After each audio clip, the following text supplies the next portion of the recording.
Estamos listos, doctor. Perfecto. Pues buenas tardes, un saludo a todas y a todos. Gracias por encontrarse puntualmente en esta aula virtual. Ya está arreglado el problema de la batería. Parece que era un problema, parece que era una cuestión como que se había movido, algo así. Pero bueno, chiste que ya quedó. Les agradezco a todas y a todos entonces su puntual presencia. Y bueno, pues vamos a continuar con nuestra sesión acerca de derechos humanos. Hoy me traje pues uno de los clásicos, ¿no? Para acompañarnos en esta sesión, a don Thomas Paine, el ciudadano Paine, como le decían, con los derechos del hombre, de Thomas Paine. Bueno, entonces les agradezco mucho su presencia el día de hoy. A ver, en nuestra sesión del viernes, yo trataba de señalar algunos elementos que tienen que ver con preguntarnos cuestiones fundamentales acerca de los derechos humanos. Y también comentaba yo que el hecho de no encontrar alguna respuesta en este momento de mi parte, pues no inhabilitaba las preguntas, sino que más bien nos debía de servir para darnos cuenta que de una u otra manera nos encontramos todavía inmersos en la definición de derechos humanos. Porque los derechos humanos, también contextualizábamos, son un producto de nuestro momento, de nuestro tiempo, del lugar en el que nos encontramos. Dicho de otra manera, es difícil hablar de absolutos, Ahora bien, es cierto que el concepto de derechos humanos, bueno, se puede hablar de derechos humanos absolutos, otros que admiten limitación, pero eso es objeto de otra clase. Entonces no quiero meterme en temas que le tocan a otro profesor o otra profesora, ¿no? Pero bueno, me voy a regresar.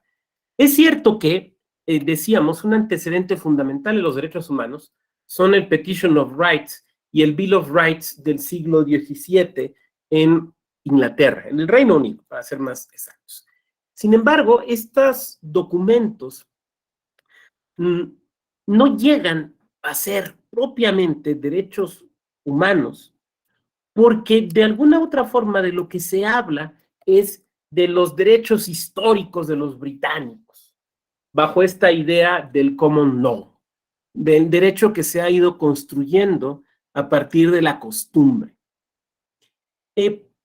La verdad es que estuvieron a un brinco, estuvieron a nada, creo que lo comenté yo aquí, ¿no? Es como comparar los blues de Robert Johnson de los 30 con Rocket 88 y decir, pues es que eso ya, para el rock nomás le faltaba la guitarra eléctrica, pues aquí nomás les faltaba quitar derechos de los británicos y poner derechos humanos, o al menos poner derechos del hombre, y entonces ya habían hablado con universalidad. Pero eso no le correspondió a los británicos, esa gloria no le cupo a los británicos, porque partían de la idea de que los derechos que se estaban estableciendo eran derechos que derivaban de la práctica política, de la práctica jurídica y esencialmente de la práctica jurisdiccional de los tribunales británicos. Por lo tanto, estimaban que eran derechos propios, exclusivos o connaturales, si es que podemos utilizar el término, del pueblo británico. De esta manera, ellos no se preocuparon por los derechos de los americanos, o los derechos de los españoles, o los derechos de los franceses, o los derechos de los prusianos, o de los habitantes del Imperio Austrohúngaro. No era su tema. Probablemente esto tenga que ver, esta es una mera hipótesis, pero probablemente tenga que ver con el empirismo, con la visión del empirismo escocés que reinaba en el Reino Unido, ¿no? Y con esta visión eminentemente práctica que han tenido los británicos. Es un pueblo práctico. Y cuando digo práctico, lo uso en sus dos sentidos. En el sentido antiguo, del práctico marino, o sea, del marino que se dedicaba a ciertas actividades como mediciones de profundidad y demás. Ustedes saben que los ingleses son un pueblo marítimo, pero también práctico en el sentido moderno de la palabra, como un pueblo que se fija en los problemas concretos y la manera de resolverlos, más allá de la elaboración de grandes teorías, con una pretensión de universalidad. Se ha dicho, no sé qué tan cierto sea, pero se ha dicho que eso le corresponde a los franceses.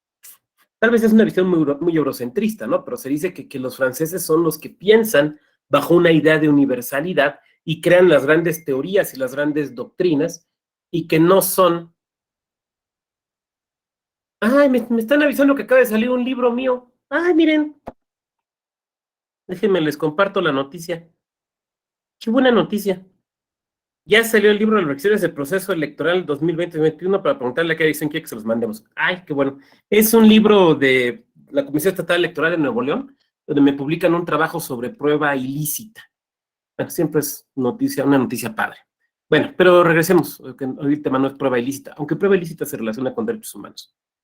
Entonces, los franceses piensan en un sentido de universalidad, se dice, y los ingleses y los americanos piensan en un sentido más práctico, de la atención del problema en particular. Eso es muy interesante.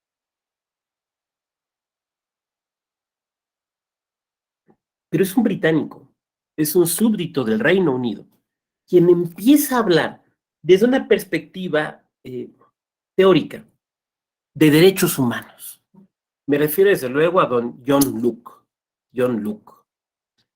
John Locke, o Locke, eh, es el primero que empieza a hablar de derechos humanos bajo una idea de universalidad. O sea, urbi et orbi, o mejor diríamos, orbi. Los británicos del Petition of Rights o del Bill of Rights hablaban urbi, se hablaban para ellos. Pero pero John Locke lo que hace es hablar orbi, lo que hace es hablar para el mundo. Y entonces empieza a hablar de derechos del hombre. Ahora, déjenme utilizar ese término porque históricamente es el que se usó. Pero más adelante, en esta misma sesión, cuando empecemos a hablar de lo que sucede con la Revolución Francesa, nos vamos a empezar a poner en crisis. Yo sé que no es el término correcto, yo sé que no es el término adecuado el día de hoy, pero si ustedes se fijan, como seguramente lo habrán hecho, estoy hablando del recorrido histórico. Entonces, por eso en algún momento tengo que hablar o de derechos del hombre o garantías individuales, para que no vayan a decir, no, pues es que este tipo se ve que no está actualizado, pues ahí nos enseñó un libro viejo, quién sabe de cuándo. No, no, no, a ver, es que estamos con la parte histórica, o sea, por eso lo estoy haciendo así. Bueno, entonces, hecha esta aclaración. ¿De dónde saca John Locke la idea de derechos del hombre? El germen de los derechos humanos, lo saca del justnaturalismo racionalista. A ver, nosotros hemos comentado hasta aquí, en la sesión del viernes, que el cristianismo aportó una idea fundamental, que es la idea de la igualdad. Y yo mismo señalaba esa frase de Cristo en la última cena: ámense los unos a los otros como yo los he amado. O sea, son iguales, todos ustedes son iguales. Ustedes, los que están ahorita, y los que vendrán después son iguales. Los que venían antes, pues si le hacemos caso a la comedia de Dante, que por cierto estoy releyendo en estos días en una edición con el estudio preliminar de Jorge Luis Borges, que francamente es un disfrute, y que conseguí muy barata en una librería de viejo, muy, muy barata. Y bueno, ustedes recordarán, lo recuerdan, ¿no? De la comedia de Dante, ¿no? ¿Qué pasa con Virgilio y con otros que han sido justos antes de la llegada de Cristo? No les es dable conocer el cielo.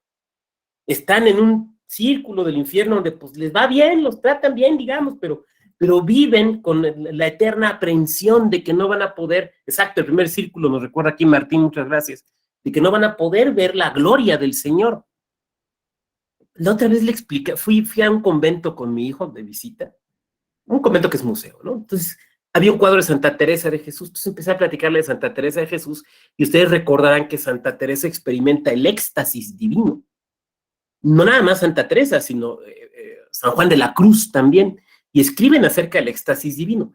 Pero si se acuerdan ustedes, cuando empiezan a hablar del éxtasis divino, dejan de hablar de él, porque no lo pueden describir, porque el éxtasis divino es indescriptible.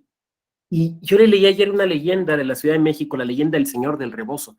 Y qué curioso, pero se habla de lo mismo, del éxtasis divino, y de nueva cuenta tampoco se narra cómo es. Bueno, referencias que vienen por Dante. Bueno, entonces decíamos con Dante que se quedan allí. Entonces, el mensaje es este.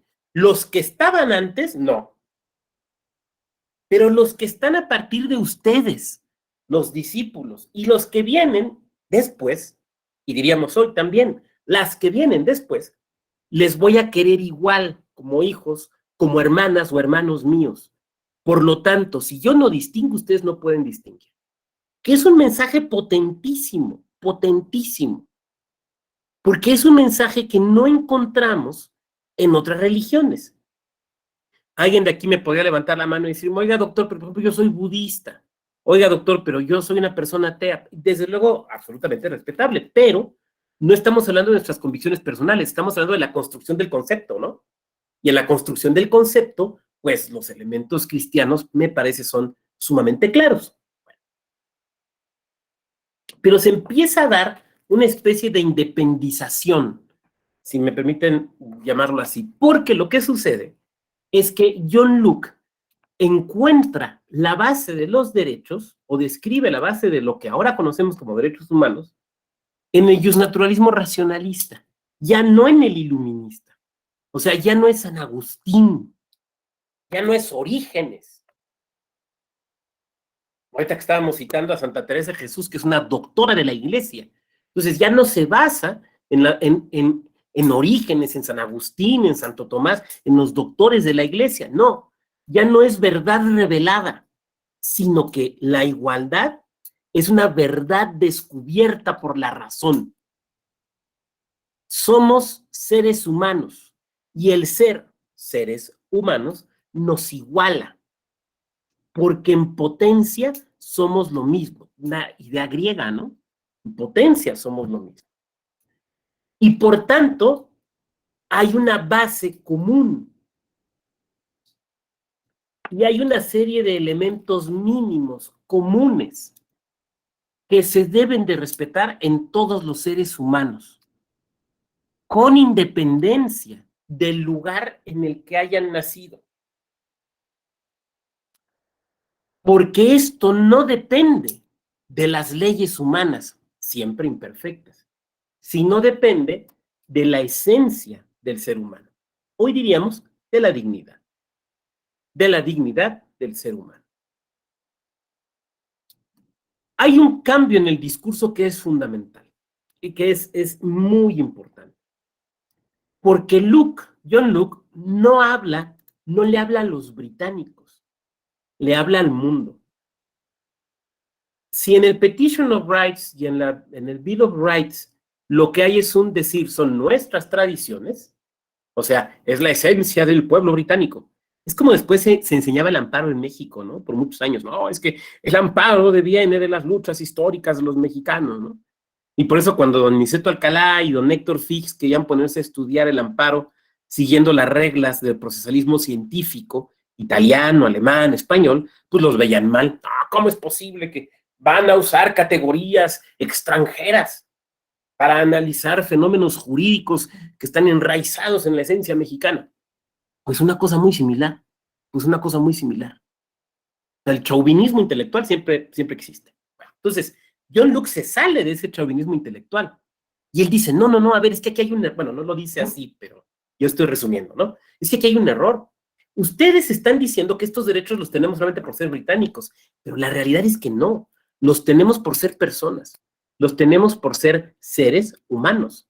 No derivan del hecho de haber nacido en esta isla, no derivan de ser súbditos de su británica majestad, derivan de que somos personas. Dicho de otra manera, en un sentido un poco más coloquial, pero espero muy entendible, nacemos con ellos, no por verdad revelada, por una inteligencia divina, sino porque con nuestra inteligencia humana hemos podido descubrir que hay una dignidad humana, que hay una igualdad humana, que hay una esencia humana, y que de esa esencia dimanan, término que no le gustaría a Kelsen, dimanan los derechos humanos. Un poco de allí viene esta idea, bueno, no un poco, de allí viene esta idea que se nos ha quedado de que nacemos con derechos. Yo digo, cuando nació mi hijo, pues su mamá me dejó pasar. Obviamente no me iba a meter si ella no me dejaba. Pues ya nació, yo ahí ya estaba, y pues no traía ni derechos ni torta, ni instructivo. Ojalá hubiera traído instructivo. Pero no, yo no le encontré ni derechos, ni torta, ni instructivo. Pero hay gentes, hay personas, de todo mi respeto, que aquí son muy seguidoras de Don John Luke y que dicen que los derechos nacen con una persona humana, porque son invívitos, porque son inescindibles de la esencia del ser humano. Es muy corto el tiempo para hablar de la teoría de las esencias y además es mucha mi ignorancia de la teoría de las esencias como para profundizar en ella, pero podemos apuntar algunas cosas. Es Aristóteles, si no me equivoco, ¿no? ¿O es Platón? Creo que es Platón, es Platón. En esta idea de que somos lo que seremos en potencia. Tú tomas una nuez y la nuez, ¿qué quiere ser? Un nogal. La nuez es el nogal en potencia. Eh, Tú tomas un pequeño alevín, estos pececitos que acaban de salir del huevo, ya andan medio nadando todavía con la yema y todo, ¿no?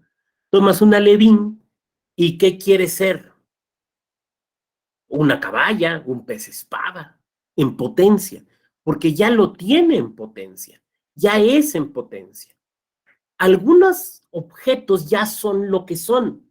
Una piedra es una piedra, pero otros objetos, o mejor diríamos, otros seres, evolucionamos a lo largo del tiempo. Y entonces nosotros somos la potencia de algo más.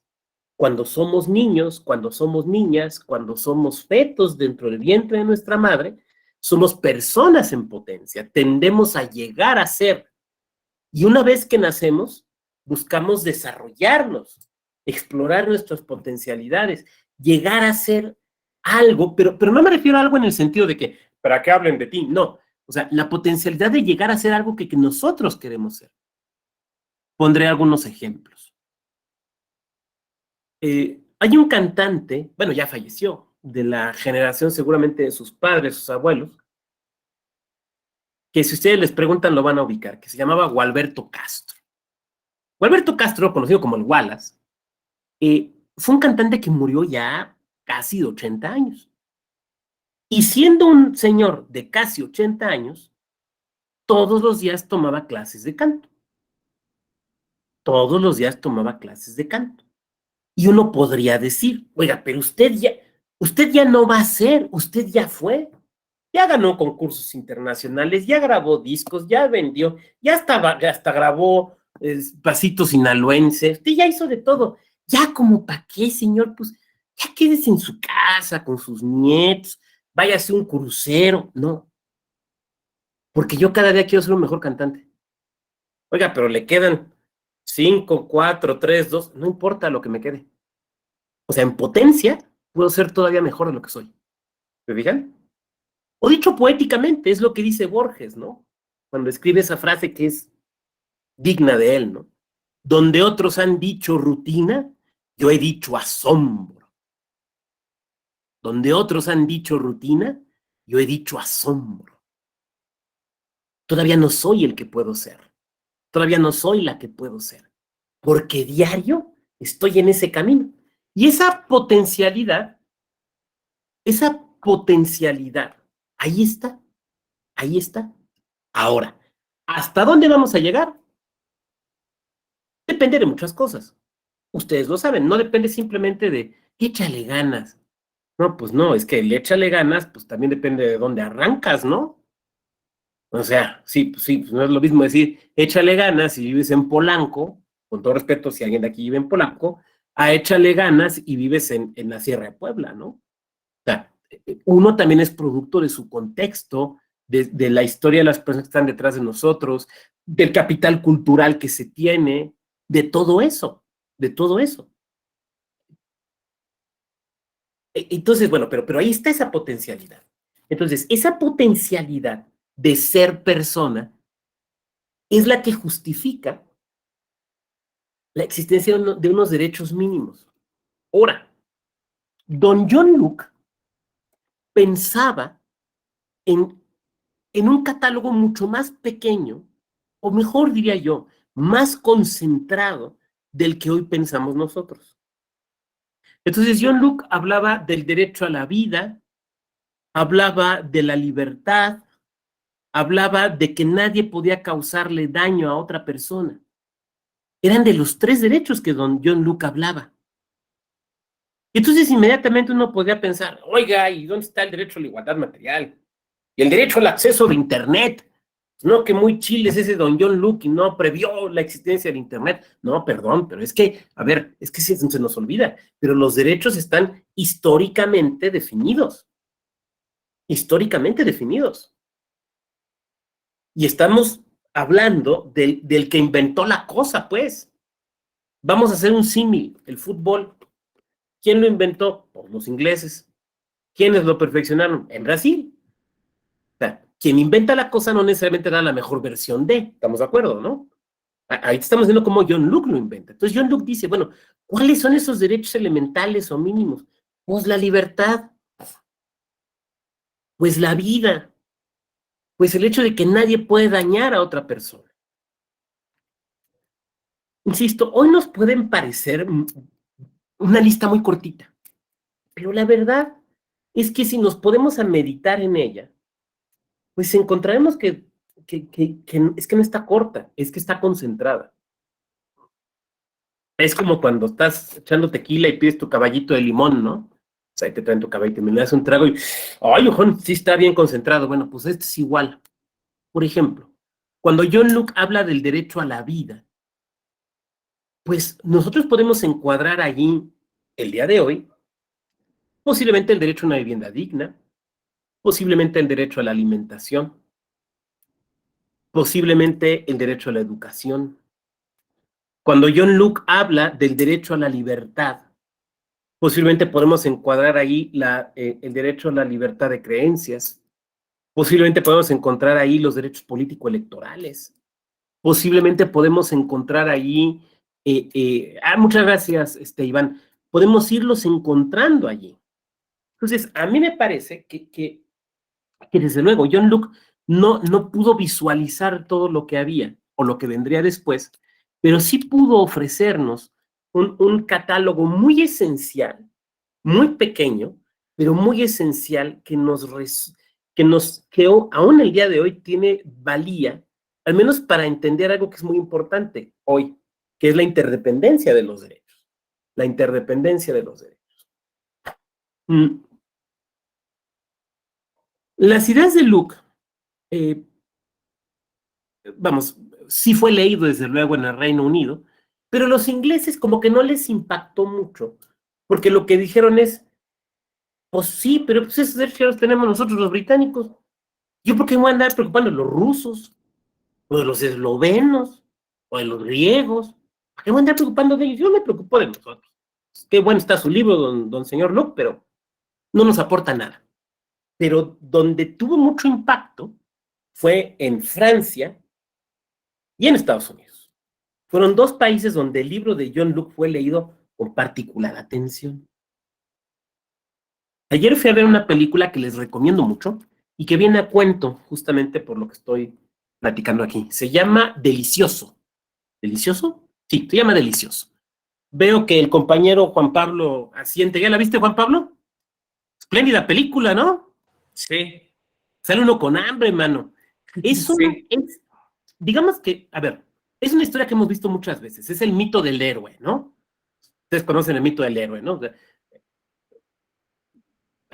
Básicamente, ¿qué es lo que sucede aquí? Tenemos un cocinero, que es el cocinero de un duque. El duque lo corre por ciertas cuestiones que no vengo aquí a comentar.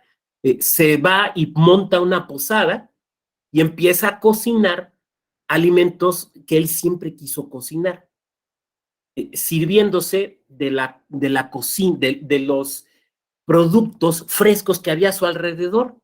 Cuando estás en un bosque francés, pues que hay trufas, Yo lo estaba viendo conmigo y decía, pues, porque le rechazan las trufas en la mesa del gran señor. Y yo, pero si son deliciosas y son súper carísimas. O sea, cualquiera de nosotros nos sirven trufas y aunque no te gusten, te las comes, ¿no? Es como, yo una sola vez en mi vida he comido caviar y no me gustó. Y díganme naco si quieren, pero no me gustó el caviar. Pero pues te están invitando, nunca lo has probado, pues pruébalo, ¿no? Ya, siquiera para que digas, no me gustó. Pero bueno, entonces, eh, pero lo interesante de esta película, para efectos de nuestra sesión, es que transcurre literalmente meses antes del estallido de la Revolución Francesa. De hecho, por ahí van llegando ciertos personajes y van platicando de cosas que van sucediendo en París. O sea, la película termina literalmente a días de la toma de la Bastilla. Entonces, lo que en realidad ves en la película, perdón, pero pues es que yo todo lo veo con visión de las clases. Entonces, lo que yo vi para efectos de nuestras clases es que estás viendo el choque del viejo mundo francés, del ancien régime, del régimen de los Luises, absolutista, y el surgimiento del régimen revolucionario francés. Pero no tengo que poner aquí una clave que me pide la computadora. Bueno, ¿por qué es relevante para nuestra clase? Porque los intelectuales de la Revolución Francesa, no estoy diciendo el chef, y unos platos riquísimos, unos como pollos o pichones que están asando, que dicen, ay Dios santo, qué cosa. Pero bueno, tengo ahí un pollito frito, entonces al rato le doy mate. Bueno, entonces, los ideólogos franceses conocen la obra de John Luke. Les voy a poner una liga aquí en el chat. Miren, déjenme saco el documento. A un libro, la liga no es al libro, la liga es a mi reseña del libro, pero bueno, pues eh, miren. Ay, ¿por qué me están escribiendo ahorita? Miren, ahí está. El libro se llama El valor de la Constitución, de Roberto Blanco Valdés. El valor de la Constitución, de Roberto Blanco Valdés. Roberto fue mi profesor en la especialidad en Castilla, y lo que tiene de brillante lo tiene de buena persona. Nada de esos que ya se sienten que nomás que él y ellos se hablan de tú, al contrario. Y este libro de Roberto Blanco Valdés, de verdad se lo recomiendo. Es de esos libros que, a ver, yo sé que es difícil de conseguir y puede ser que cueste una lanita, pero mira, te dejas de comprar 3 patonas de Bacardí, te lo compras y te va a durar más tiempo. Realmente vale muchísimo la pena, porque te habla de lo que yo estoy, en parte de lo que yo estoy platicando, de la Revolución Francesa y la Revolución Americana. Entonces, estos revolucionarios franceses han leído a John Luke. Estos revolucionarios franceses ya creen en la idea de los derechos humanos. A ellos no les ha influenciado el Bill of Rights o el Petition of Rights o la Carta Magna, porque esos son como documentos muy ingleses, ¿no?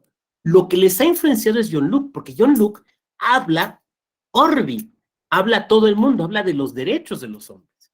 Entonces, lo que ellos quieren hacer, entre muchas otras cosas, es establecer eso, un catálogo de derechos del hombre. Lo que da lugar después a la Declaración de los Derechos del Hombre y el Ciudadano. Bueno, ustedes saben que el periodo revolucionario francés dura más o menos entre, ¿qué será? 1789, 1804 más o menos, ¿no? Con la llegada de Napoleón ya como manda más.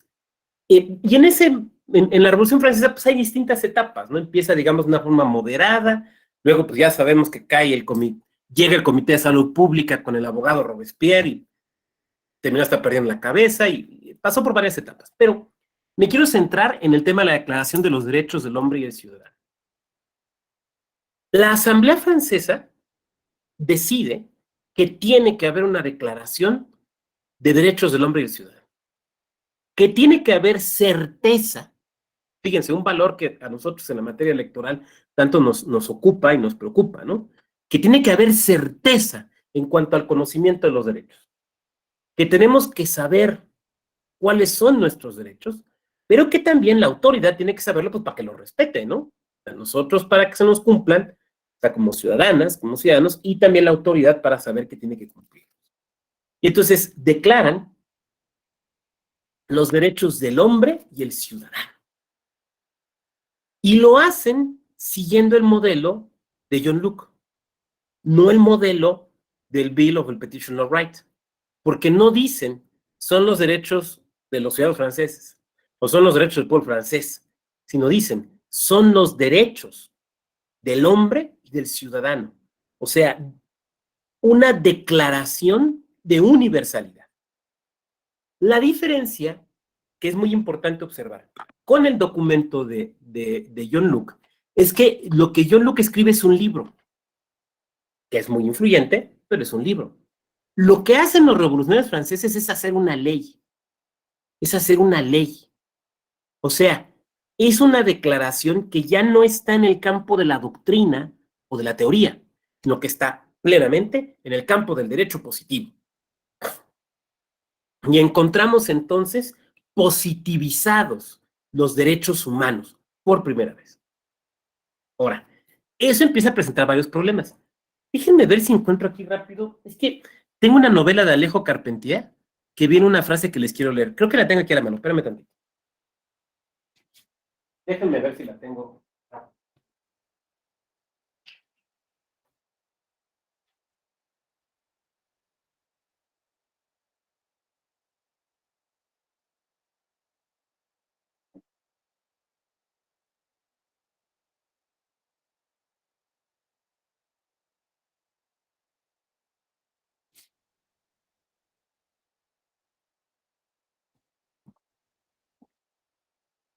Déjenme ver si la tengo a este lado.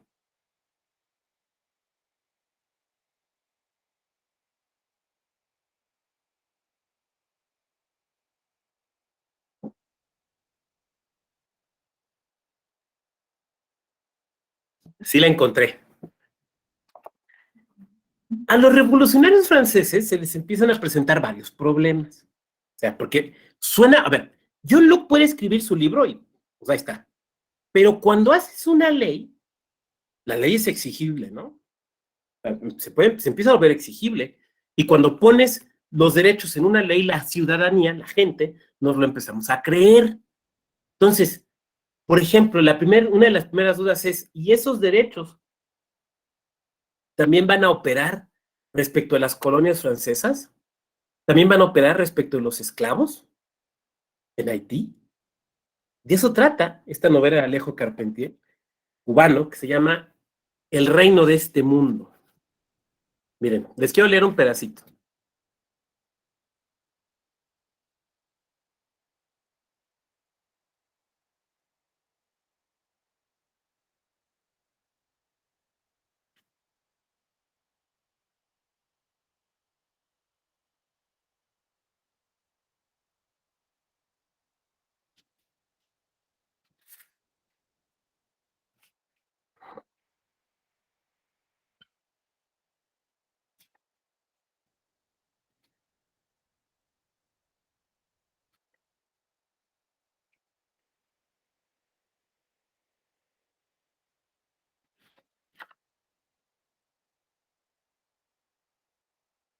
Habla, el personaje principal es un esclavo que se llama Tinoel. Y Tinoel, que es esclavo de Monsieur Lenormand, lo acompaña a que el señor pues va a la barbería. Entonces dice, el paso de la carroza del gobernador, recargada de rocallas doradas, desprendió un amplio saludo a Monsieur Lenormand de Mercy. Luego, el colono y el esclavo, Tinoel, amarraron sus cabalgaduras frente a la tienda del peluquero que recibía la Gaceta de Leire para solaz de sus parroquianos cultos. Pues estamos hablando de Haití, en la época de la Revolución. Mientras el amo se hacía rasurar, Tinoel pudo contemplar a su gusto las 4 cabezas de cera que adornaban el estante de la entrada. Los rizos de las pelucas enmarcaban semblantes inmóviles antes de abrirse en un remanso de bucles sobre el tapete encarnado. Aquellas cabezas parecían tan reales, aunque tan muertas por la fijeza de sus ojos, como la cabeza parlante de un charlatán de paso que había traído al cabo, años atrás, para ayudarlo a vender un elixir contra el dolor de muelas y el reumatismo. Por una graciosa casualidad, la tripería contigua, o sea, una carnicería, exhibía cabezas de terneros desolladas, con un tallito de perejil sobre la lengua, que tenían la misma calidad cerosa, como adormecidas entre rabos escarlatas, patas en gelatina y ollas que contenían tripas guisadas a la moda de Caín. Solo un tabique de madera separaba ambos mostradores, y Tino él se divertía pensando que al lado de las cabezas descoloridas de los terneros se servían cabezas de blancos señores en el mantel de la misma mesa. Porque en Haití había una fuerte tensión de la población esclava contra sus dominadores franceses, contra Monsieur Lenormand y todos los demás. Y entonces los revolucionarios franceses, muy revolucionarios, pero dicen, no, ¿saben qué? A ver, no. Sí es una declaración de derechos del hombre y ciudadano, pero no se va a aplicar en nuestras colonias. Pues no, que muy universal, papá. No, pero es que pues, se la vayan a creer, ¿no? Después se la creyeron. Y ustedes saben que pues eso da lugar después al reino de... ¿Cómo se llama el primer rey de Haití? Memoria post-COVID, a veces se me olvidan. Se me olvida el nombre. ¿Se acuerdan? ¿Philippe? No me acuerdo. Me decía que leí. El primer capítulo del Reino de este Mundo, de Alejo Carpentier. Espléndida novela, espléndida. Philippe. Ay, ¿cómo se llamó? Bueno, ahorita alguno de ustedes se acordará. Bueno, entonces dicen, no. Esta declaración solamente para los... solamente, más bien, esta declaración no va a aplicar en las colonias. Después empiezan a preguntarse, bueno, ¿y esta declaración le aplica a los no católicos? Porque ustedes saben que en Francia hay una presencia importante de protestantes, conocidos como hugonotes. ¿Se acuerdan que les decían hugonotes? Y que incluso da lugar a que algún rey francés de fe protestante, cuando le dicen, va a ser usted rey de Francia, pero usted es protestante, se tiene que convertir al catolicismo, creo que un Enrique, ¿no? Y dice, París bien vale una misa, ¿se acuerdan? París bien vale una misa, y se convierte. Entonces, los protestantes en la época del Ancien Régime en Francia, pues tenían algunos derechos, pero no todos. Sin embargo, en la Asamblea Francesa, en la Asamblea del Juego de Pelota, o sea, el tercer estado, hay diputados protestantes, y son los primeros en decir, ¿qué pasó? ¿A nosotros nos va a aplicar también? Y entonces la asamblea dice, bueno, sí, porque ustedes también creen en Cristo. O sea, no compartimos la religión, pero compartimos una fe similar.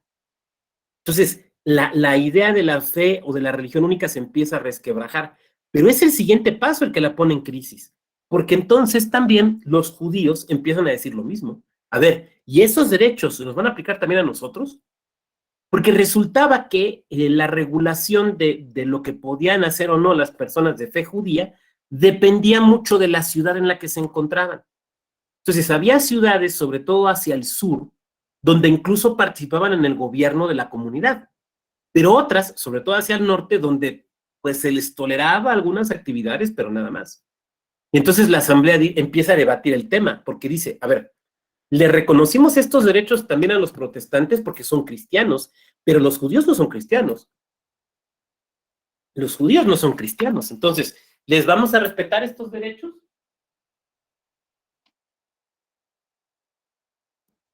La decisión es que sí. La decisión es que sí. Y entonces, fíjense qué avance tan interesante tenemos para efecto de nuestra disciplina. Porque entonces, lo que se acepta, lo que se asume, es que los derechos no son una cuestión de fe, no son una cuestión de religión, y no depende de tu fe o tu religión que tengas o no tengas derechos.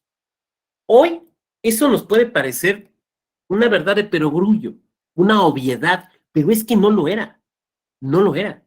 No solamente no era una verdad evidente, sino que incluso lo que sucedía era exactamente lo contrario. Tú tenías derechos dependiendo tu fe. Entonces, si en un país católico tú eras católico, tenías, digamos, plenos derechos. Pero si en un país católico tú eras protestante, tenías limitados tus derechos. Por ejemplo, había cargos a los que no podías optar, actividades o funciones públicas que no podías desempeñar, cuestiones comerciales o profesionales que tenías vedada o limitado. Y si, por ejemplo, además eras judío, la limitación era mayor. La limitación era mayor. En ese sentido, entonces, los derechos se adscribían. Sí, perfecto. Henry Christophe, Henry I. Muchas gracias, Gabriela. Henry aparece también en esta novela. Es muy buena novela, ¿eh? Me dicen que no es la mejor de Carpentier, es la única que yo he leído, pero muy buena, ¿eh? Muy buena novela. La compré en una librería de viejo y viene con unos boletos del metro de los 70s y cosas así muy interesantes. Es que me gusta comprar libros de viejo. Bueno, entonces, pero estábamos en... Ah, sí. Entonces, dependía de tu fe. Dependía de tu fe. Piensen en algo, tenía muy poco que habían fenecido las últimas guerras religiosas, pensando sobre todo en la parte germana, pues, o sea, lo que actualmente es Austria, Bohemia, que es Checoslovaquia, y desde luego lo que actualmente es Alemania. Bueno, ese es un avance muy importante. Y entonces viene el tercer tema. ¿Y las mujeres? ¿Y las mujeres? Ayer, el señor embajador de Francia en México, de apellido armenio que ni siquiera intentaré pronunciar, recordaba a Olimpia de Gouges. Olimpia de Gouges, esa escritora y dramaturga francesa, que hizo una cosa muy interesante y que ahora se usa en los tribunales, por cierto. Olimpia tomó la Declaración del Hombre, de los Derechos del Hombre y del Ciudadano, e hizo una técnica que se llama inversión. Bueno, ahora le llamamos así, yo no sé cómo le llamaba ahí. Entonces, donde dice hombre, puso mujer, y donde dice ciudadano, puso ciudadano. No hizo ningún otro cambio, ningún otro cambio. No adicionó ni quitó derechos, sino simplemente donde se leía hombre, puso mujer, donde se leía ciudadano, se leía ciudadano. Y junto con otro grupo de mujeres revolucionarias, reclamaron esos derechos. Reclamaron esos derechos. Y la revolución la guillotinó. La guillotinó. Por un breve tiempo, muy breve, se permitieron clubes políticos femeninos, pero casi inmediatamente fueron prohibidos. Fueron prohibidos. Entonces, no se avanzó en esa concesión. Sin embargo, hubo un par de avances o de elementos que hay que considerar. Uno, el derecho a la herencia. Se reconoció el derecho a la herencia de las mujeres, lo cual, pues, implicaba una protección económica. Segundo, el derecho al divorcio. Se establece el derecho al divorcio para los hombres, pero también para las mujeres. Y a partir de ese momento, tanto los hombres como las mujeres heredan, tanto los hombres como las mujeres pueden divorciarse. Magros avances, pero avances al fin. Magros avances, pero avances al fin. ¿Qué pasa mientras tanto con la otra gran revolución de finales del siglo XVIII, que es la revolución de independencia norteamericana? Los americanos, ustedes lo saben, estaban enojados con el Reino Unido porque no se les reconocían derechos. El hecho de emigrar de Londres, de Sussex, de Edimburgo, bueno, tampoco los escoceses tienen muchos derechos. El hecho de emigrar de las Islas Británicas a la costa atlántica de Estados Unidos, las famosas 13 colonias, implicaba de facto convertirte en una especie de ciudadano de segunda categoría. Y a la vez los americanos habían desarrollado ya una costumbre de autogobierno. Esto es muy claro en un documento famoso que vale la pena revisitar, que se llama el Pacto del Mayflower. El Pacto del Mayflower. Que Mayflower suena así muy elegante, pero Mayflower es flor de mayo. Ya ven que incluso hay un tipo de frijol que se llama así, ¿no? El frijol flor de mayo. Bueno, pues el Pacto del Flor de Mayo.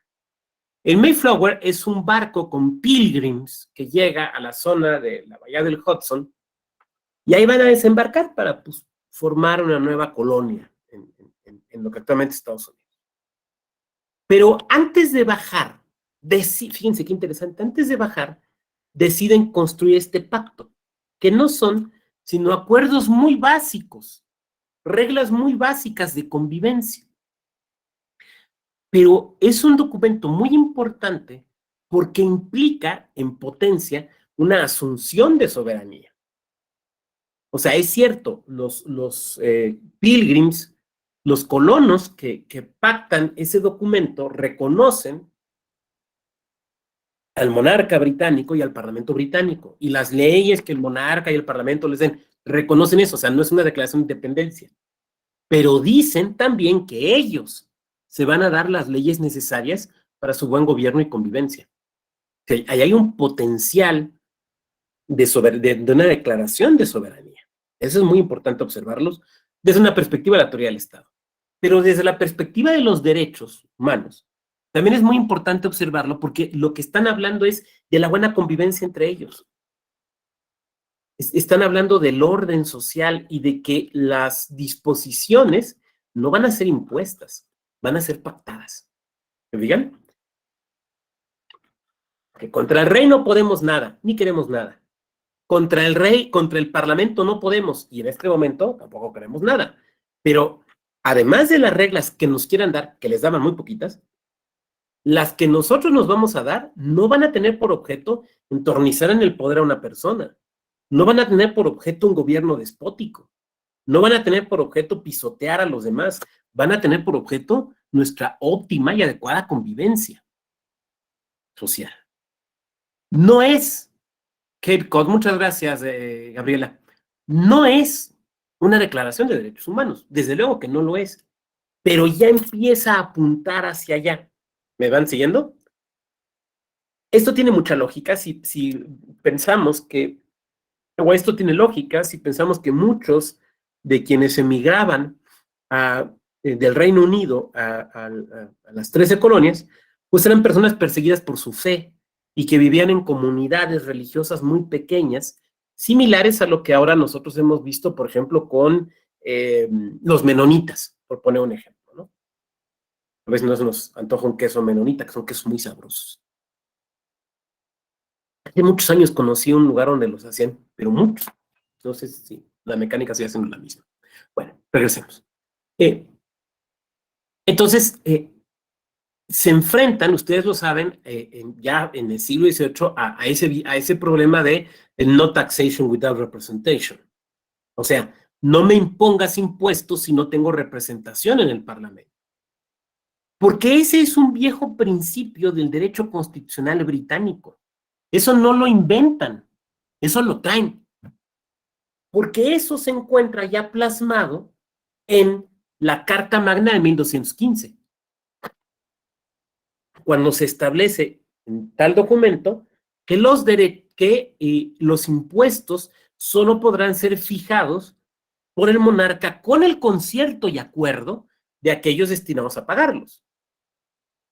No taxation without representation, efectivamente, Alejandro. Entonces, cuando le suben los impuestos, los británicos de Allende el Mar, o sea, los futuros americanos, los protoamericanos, le escriben al Parlamento, órale va, impuestos, pero a cambio, danos escaños en el Parlamento. Danos escaños, porque no taxation without representation. Y los del Parlamento los mandan por un tubo. Además, recordemos algo, lo que ahora nosotros conocemos como redistritación, eso no se hacía. El Parlamento inglés hasta 1832,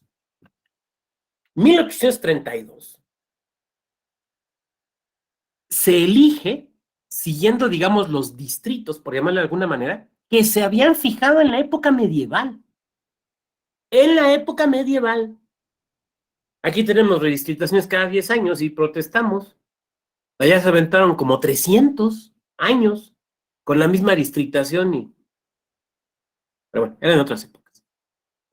Entonces, nada, para usted es impuesto.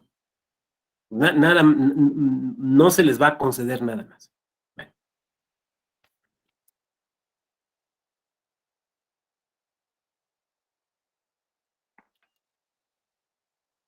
Frente a esto, también los americanos están muy influenciados por este libro, por eso lo traje. Los derechos del hombre, de Thomas Paine. Thomas Paine es un británico, medio periodista, medio hacía muchas cosas, esencialmente medio periodista, que escribe este libro. Él conoce la Revolución Francesa, ha vivido en Francia en algunos momentos de su vida, y escribe este libro cuando Burke, Sir Edmund Burke, el padre del conservadurismo moderno, fíjense nada más de qué figura estamos hablando, el Lucas Alamán británico, o Lucas Alamán fue nuestro Sir Edmund Burke, escribió aquel libro muy famoso de Consideraciones sobre la Revolución Francesa, que recordarán ustedes que es un libro que condena la Revolución Francesa. Y ahí, digamos, nace el pensamiento conservador moderno. Eso es muy importante porque en el pensamiento conservador moderno tenemos ecos de Sir Edmund Burke. Bueno, Sir Edmund Burke publica ese libro y entonces le contesta a Thomas Paine con este. Ellos eran amigos.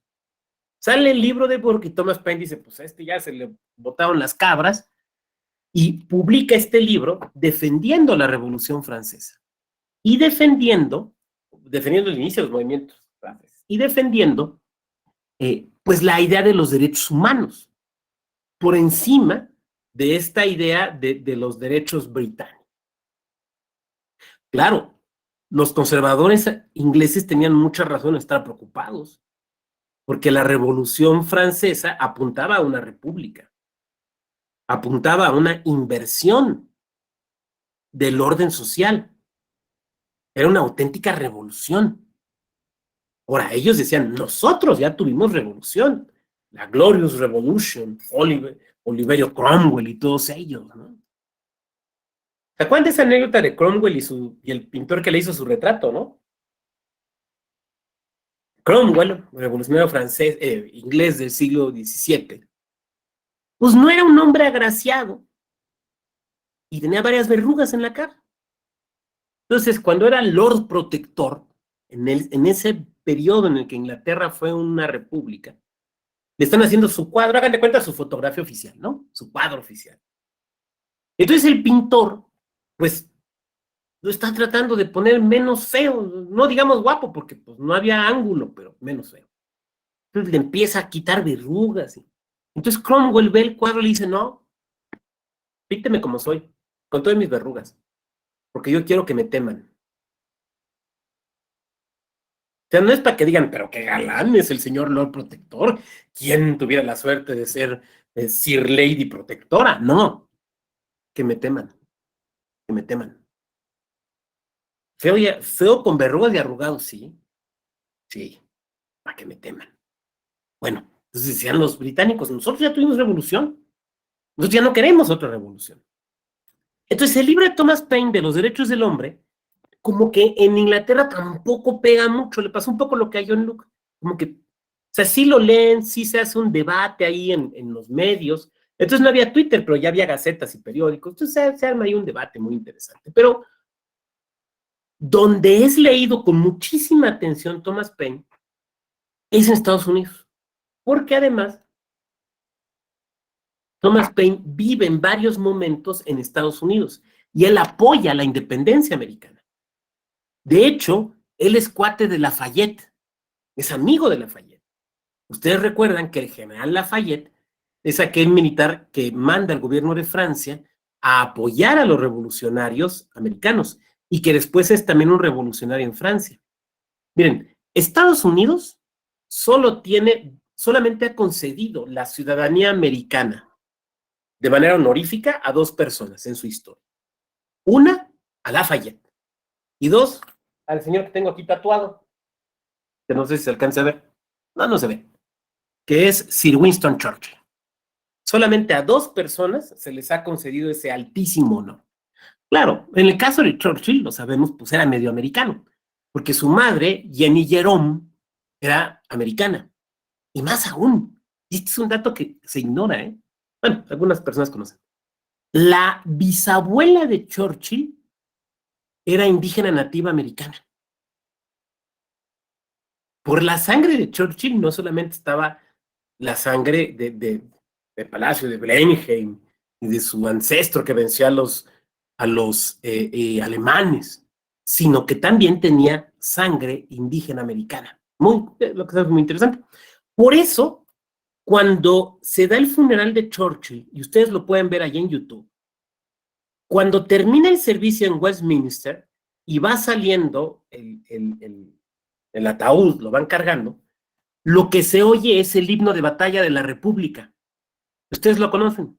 Tan tarán tarán tarán tarán tarán tarán tarán tan tarán tarán tarán tarán tarán tarán tarán. Porque Churchill pide que lo toquen cuando vaya saliendo su cuerpo. En una forma de recordar a su madre, Jenny Jerome, una mujer excepcional, excepcional. Muy interesante porque, bueno, ya estoy descendiendo al nivel del chisme de la política y no es que me quiera convertir en el Pedrito Sola de la política británica, pero el papá de Churchill, el primer marido de doña Jenny, el tipo era Sir Randolph Churchill, un político que en su momento fue muy importante y luego se suicidó políticamente y todo apunta a que murió de sífilis y que trató a su hijo de una forma despreciable. De idiota no lo bajaba. Y esa es la palabra que él usaba. Imagínate, si le dices idiota a Winston Churchill, pues ya uno triste normal que le queda, ¿no? Se queda viuda. Se vuelve a casar con un señor militar más joven. Pero pues ya como que se cansó del segundo marido, entonces se divorció. Una mujer de la alta sociedad británica divorciándose. Cuando además su hijo ya era miembro, no solamente miembro del Parlamento, miembro del gabinete. Y el segundo esposo de doña Jenny Jerome, que es a la postre su viudo, era más joven que Winston. Más joven que Winston. Era más joven que su hijo. Entonces se llevaban bien. Y doña Jenny Jerome fue siempre, siempre el apoyo de la carrera de Winston Churchill. Es todo un personajazo su mamá, vale mucho la pena leer sobre ella. Pero bueno, la clase aquí no es sobre Jenny Jerome, sino sobre el derecho. Bueno, pero regresemos. Entonces, los británicos sí se ven influenciados por Thomas Paine y la versión de los derechos humanos que ellos conocen es la que les cuenta Thomas Paine. Ellos lo tienen por un personaje intelectualmente muy importante. Por eso, por ejemplo, cuando le conceden la ciudadanía honorífica a Lafayette, al que encomiendan que se la vaya a entregar y que se lo vaya a notificar es a Thomas Paine, a este señor. Entonces, imagínense en qué estatus lo tenían. Lo tenían como una... Entonces, los americanos también realizan una formulación universal de los derechos. Porque la Declaración de Independencia Americana, acuérdense cómo empieza. La voy a buscar aquí para leerla textual, no la quiero citar de memoria.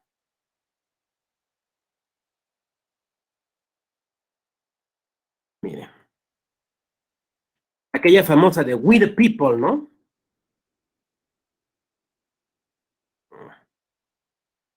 Necesito. Sí. Bueno, ahí me ven y me escuchan, ¿verdad? Fíjense lo que dice, fíjense. Sostenemos como evidentes estas verdades, que los hombres son creados iguales, que son dotados por su creador de ciertos derechos inalienables. Entre estos están la vida, la libertad y la búsqueda de la felicidad. De nueva cuenta, una declaración universal. Ya no son, insisto, los derechos de los británicos, los derechos de los americanos, los hombres. Ahora, la verdad es que si ustedes se fijan,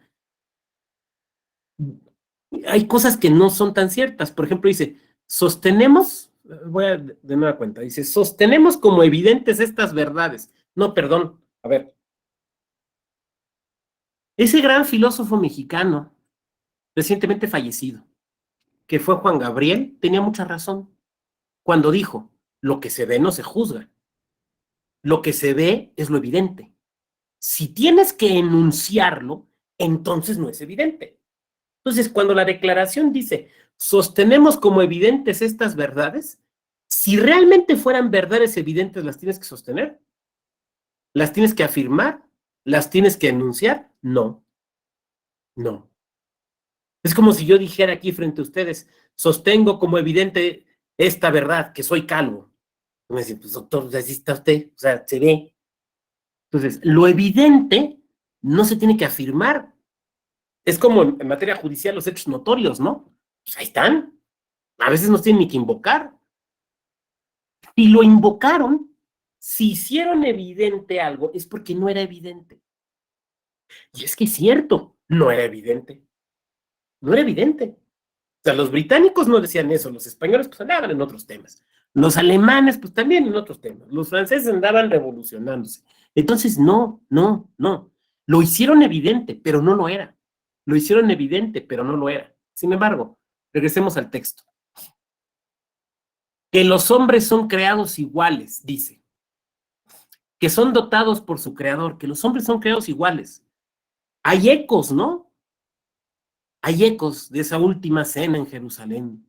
Hay ecos. Ámense los unos a los otros como yo los he amado. O sea, todos son iguales. Eh, Creo que les preguntaba yo si habían visto esta serie de Good Omens. Yo la vi casi completa y tengo el libro. Muy buenos ambos. Básicamente trata de lo siguiente. Se crea la tierra, y entonces pues se queda un ángel para cuidar y se queda un diablito pues para que las cosas vayan mal. Ahí está. Y todo el tiempo ahí están. Pues llevan tantos milenios juntos que ya se hicieron como amigos. O sea, pues sí, medio se pelean, pero luego se echan la mano y todo. Entonces, vas viendo que a lo largo de la historia pues, se van entrecruzando y de repente hasta se tiran el paro uno al otro, ¿no? Pues ya, ahora sí que son valedores del mismo barrio, ¿no? Bueno, entonces, cuando se da la crucifixión, está el ángel viendo la crucifixión. De hecho, no ves la crucifixión, pero sabes que es la crucifixión. Ahí está. Entonces llega el diablo por atrás, que trae un tatuaje aquí padrísimo. Llega por atrás, iba a decir otra cosa, pero mejor no. Y le dice, yo lo conozco. ¿Se acuerdan los 30 días en el desierto que es tentado, no? Entonces dice, yo lo conozco, me cae bien. ¿Por qué lo están crucificando? Pregunta el diablo. Y el ángel, con los ojos llenos de lágrimas, esos, o como dicen, ojito Remy, ¿no? ¿Te acuerdas esos que tienes aquí la lágrima ya a punto de escurrirse? Le dice, porque les dijo, ámense los unos a los otros. Y el diablo le hace, con razón. Su reacción es esa, con razón. Bueno, pues los americanos, que no habían leído Good Omens, retoman eso. Los seres humanos son creados iguales. Ahora, esa declaración es muy potente por dos razones. La más importante porque es general. Ya la dije yo hace un rato. O sea, ahí sí están hablando urbi. La segunda, porque están proclamando la destrucción del ancien regime. Si todos somos iguales, no puede haber distinciones de nobleza. Y la única distinción posible será aquella que derive de la capacidad del intelecto y del trabajo de cada quien. Ojo, ojo. No estoy hablando de las ideas de Octavio Vado, estoy hablando de las ideas de la Revolución Americana. Yo sé que ahí en el trasfondo hay como que un tufo de chaleganismo que no nos gusta, pero no estamos hablando de eso ahorita. Bueno, entonces, rompemos con el antiguo régimen y aquí no va a haber títulos de nobleza. Que esa es parte de la esencia de una república, la igualdad. La igualdad. Aquí no hay títulos de nobleza, la igualdad. Miren, el compañero Juan Pablo no me dejará mentir, pero esa es una de las escenas más importantes de esta película Delicioso que se llama. Cuando en un mismo salón se puede reunir para comer un noble y un campesino. Y ahí están los dos comiendo. Y entonces está el señor Duque, pero al lado pues está un burgués y del otro lado está un campesino. Y pues a lo mejor no van a comer lo mismo porque pues no alcanza igual, pero están comiendo juntos. ¿Sí me van siguiendo?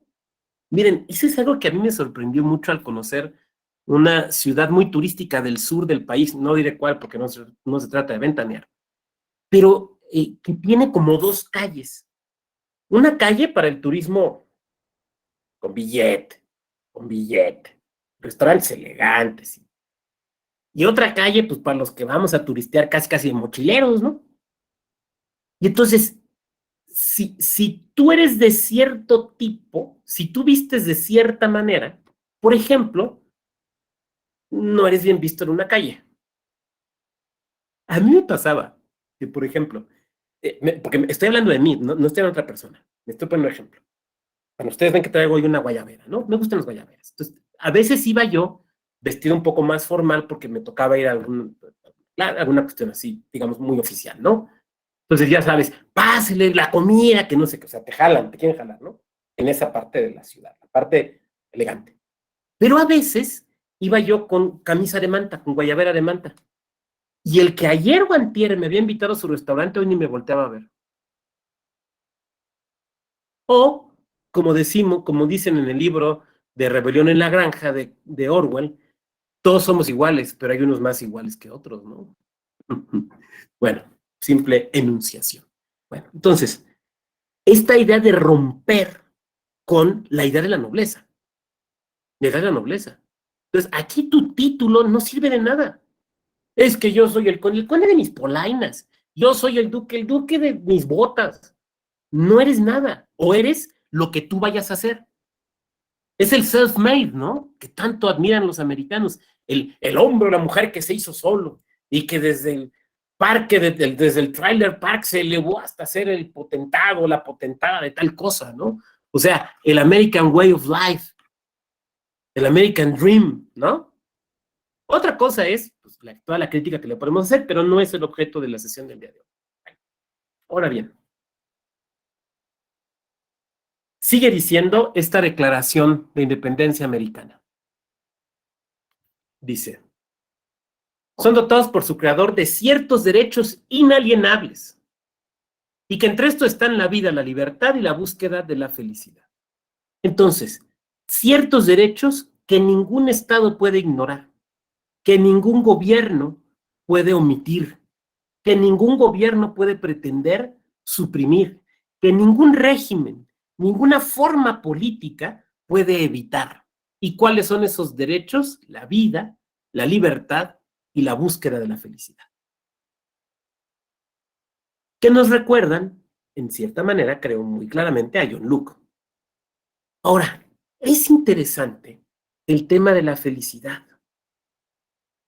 A mí, desde una perspectiva de una mera reflexión eh, eh, moral, no sé si la felicidad sea un derecho.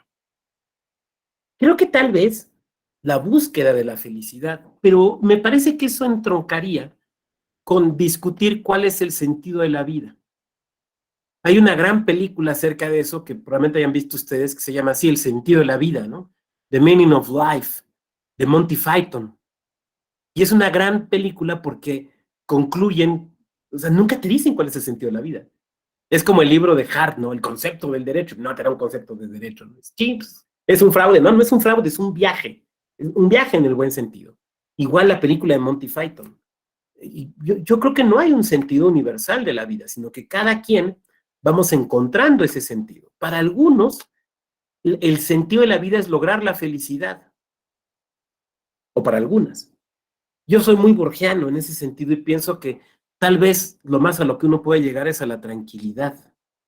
Pero bueno, me parece que lo relevante es, si pudiera yo modernizar esta declaración americana, es la búsqueda de nuestro objetivo de vida y que podamos buscarlo. Y a veces nos equivocaremos y a veces no daremos con él y a veces pensaremos que determinada persona eh, eh, es nuestra compañera o nuestro compañero en determinadas etapas o partes de esa búsqueda y después dejará de serlo. Pero que no haya una felicidad impuesta, que no haya un objetivo impuesto. Lo voy a poner como un ejemplo. ¿Conocen la película o la novela que se llama Doctor Zhivago? De Boris Pasternak, Doctor Zhivago, que la actuaba este actor egipcio, Omar Sharif, que mi mamá siempre me decía, decía casi que era su novio, que se le decía guapísimo, ¿no? Ya después lo vi en Lawrence de Arabia y dije, no, pues sí, cómo no, o sea, tenía buen gusto mi madre. Bueno, el autor de esa novela, Boris Pasternak, es muy interesante porque él es soviético, él es soviético. Entonces, bueno, pues está ahí en su escuela, secundaria, preparatoria, y le hacen un examen de orientación vocacional, que seguramente a muchas y a muchos nos han hecho. Bueno, y en ese examen de orientación vocacional sale que pues es muy bueno para las matemáticas. Entonces el Estado ruso le dice, va usted a ser ingeniero. Entonces don Pasternak dice, oiga, pues muchas gracias, fíjese que, pues sí, la neta sí soy bueno para las matemáticas. Sí, no se me dificulta. Pero no es lo que quiero ser, yo quiero escribir. Entonces el Estado soviético le dice, es que no te estoy preguntando qué quieres ser, te estoy diciendo, vas a ser ingeniero. Y Pasternak dice, es que yo no quiero ser ingeniero. Entonces el Estado soviético le dice, pues a tal hora sale tu tren al Gulag, papá. No, bueno, entonces sí voy a ser ingeniero. Pues órale, a ser ingeniero, papá. Bueno, ya sabemos que empieza a escribir de forma clandestina y luego consigue sacar sus libros y demás. Pero lo que estoy tratando de ilustrar es que ese es un un régimen totalitario donde no puedes perseguir tu felicidad, donde no puedes perseguir tu objetivo de vida, donde tienes que perseguir el objetivo que el Estado te impone. Ahora, miren, aquí voy a revelar algo que puede ser muy incómodo para muchas y muchos de ustedes. Entonces, bueno, espero hacerlo adecuadamente. ¿Alguien de ustedes puede estar pensando y levantándome la mano ahorita y decirme, oiga, doctor, a ver, entonces le dijeron a don Pasternak que a fuerza tiene que ser ingeniero? Sí. Ok. Oiga, doctor, ¿y quién le iba a pagar la universidad? Pues el Estado soviético. O sea, ¿no le, no le iban a cobrar? No. Ok. Y cuando terminara don Pasternak de estudiar y ya tuviera su título, ¿qué iba a pasar? Pues el Estado soviético lo iba a asignar pues, a alguna empresa, alguna dependencia de gobierno donde tendría que trabajar como ingeniero. Ah, o sea, le iban a dar chamba saliendo de la carrera. Sí, se le iban a dar chamba. Ok, ¿y qué más? Pues un sueldo, una casa, modesta, pero algo. Entonces le aseguraban casa, vestido, sustento, seguridad social y demás, terminando de estudiar, sí. ¿Y por cuánto tiempo?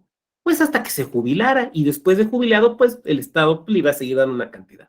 Entonces yo estoy seguro que más de una y uno de ustedes dirán, pues qué pendejo, ¿por qué no dijo que sí? A las primeras de cambio. O sea, porque en la vida actual que te aseguren una chamba así, saliendo de la carrera y que te digan, mientras usted haga lo que le decimos, va a tener trabajo, ¿cuántas y cuántos no estarían pensando ahorita que no es un mal negocio? Oiga, pues yo no tengo seguridad social. Oiga, pues yo no tengo plaza. Oiga, pues yo no tengo esto. Ya ese señor se le está mandando y está poniéndose sus moños, pues qué bruto. Es que la libertad da miedo. El derecho más importante que hemos estado viendo, que es el de la libertad, su ejercicio da miedo, porque jamás tiene la garantía de que las cosas te van a salir.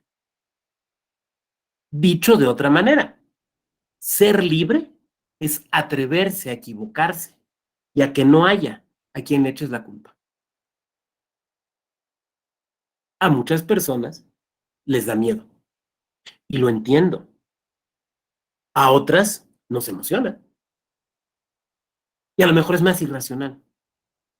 Miren, conocí una magistrada, ya ex magistrada, del ámbito no de la justicia local, sino de la justicia común, que cuando, esto lo vi, a mí nadie me lo contó, esto yo lo vi. Cuando alguien quería trabajar con ella, o pues, buscaba a alguien que la apoyara en cualquier puesto, proyectista, que no, ahí no se llama secretario de estudio de cuentas, se llama proyectista, secretaria y demás, el vértigo a la libertad de Kierkegaard, sí, claro, don Soren, les pedía que los mandaba con una persona que les hiciera su carta astral. Y esa persona, que era de todas las confianzas de la magistrada, verificaba si era, no sé si la palabra sea correcta, astralmente compatible esa persona con la magistrada. Y entonces, si lo era y cubría los demás requisitos, le daba el trabajo. Si no lo era, aunque fuera una persona sumamente competente, no le daba el trabajo. No le daba el trabajo, porque no había, insisto, no sé si el término correcto sea ese, una especie de compatibilidad astral. Y alguien de aquí me podrá decir, oiga, doctor, qué irracional. Pero me voy a conectar la pila. Bueno, la computadora. Pero yo les diré, ¿cuántas personas conocemos? ¿Cuántas personas conocemos que checan su horóscopo diario? ¿Cuántas personas conocemos que ay, me cayó re bien fulano, fulana, pero, y así como que hay cierta buena vibra, ¿no? Pero, no sé qué es Piscis. No, a mí los Piscis o las Piscis, no, no, no, muy pésima combinación. ¿Cuántas? ¿Cuántas personas conocemos que en sus 30 y tantos años, pues todavía les tienen que escoger la ropa porque, bueno, insisto, la libertad da miedo. La libertad da miedo. Hay quien prefiere no ejercer la libertad, porque implica equivocarse. Y equivocarse implica decir, ¿saben qué? Yo la cajeteé, yo la regué. O tomé otra decisión. Entonces, cuando nos hablan estas declaraciones de libertad, a algunas personas les causa cierto miedo, cierto escozor, cierta incomodidad. Porque, insisto, la libertad implica aceptar la equivocación. O dicho de otra manera, aceptar que somos humanos y no trasladar la responsabilidad. En este desarrollo epistemológico, me parece que lo último que quisiera yo observar con ustedes es justamente el cambio de la noción de derechos del hombre a cuando podemos empezar a hablar ya de derechos humanos o derechos de las personas. Y esto se empieza a dar en el siglo XIX con la discusión acerca de los derechos de las mujeres. Uno de los avances más interesantes lo da un gran intelectual francés, esencialmente matemático, pero no solo matemático, que fue Condorcet.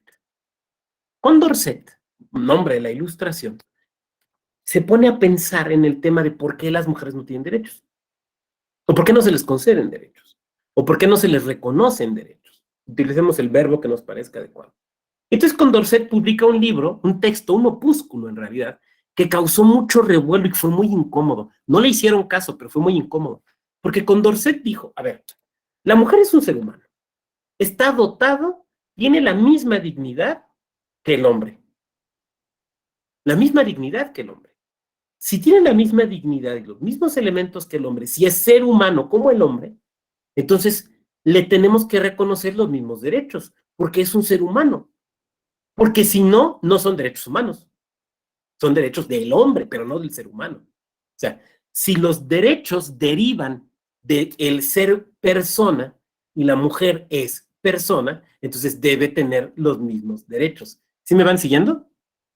Es un pensamiento muy sencillo, en realidad, muy claro, pero es que nadie lo había dicho. Entonces, ¡pum!, lo saca Condorcet y es terriblemente contundente, muy contundente. Tan contundente que para responderle empezaron a inventar cosas. Porque si se fijan, el argumento de Condorcet, como buen matemático, es un argumento de lógica formal. Y en términos de lógica formal, es un argumento irrebatible. Porque tendríamos entonces que decir que no, por ejemplo, que los hombres no son personas o que las mujeres no son personas y que entonces, por tanto, no tienen los mismos derechos, lo cual no se podía afirmar, obviamente, ¿no? Entonces, en términos de lógica formal, la afirmación de Condorcet no se puede rebatir.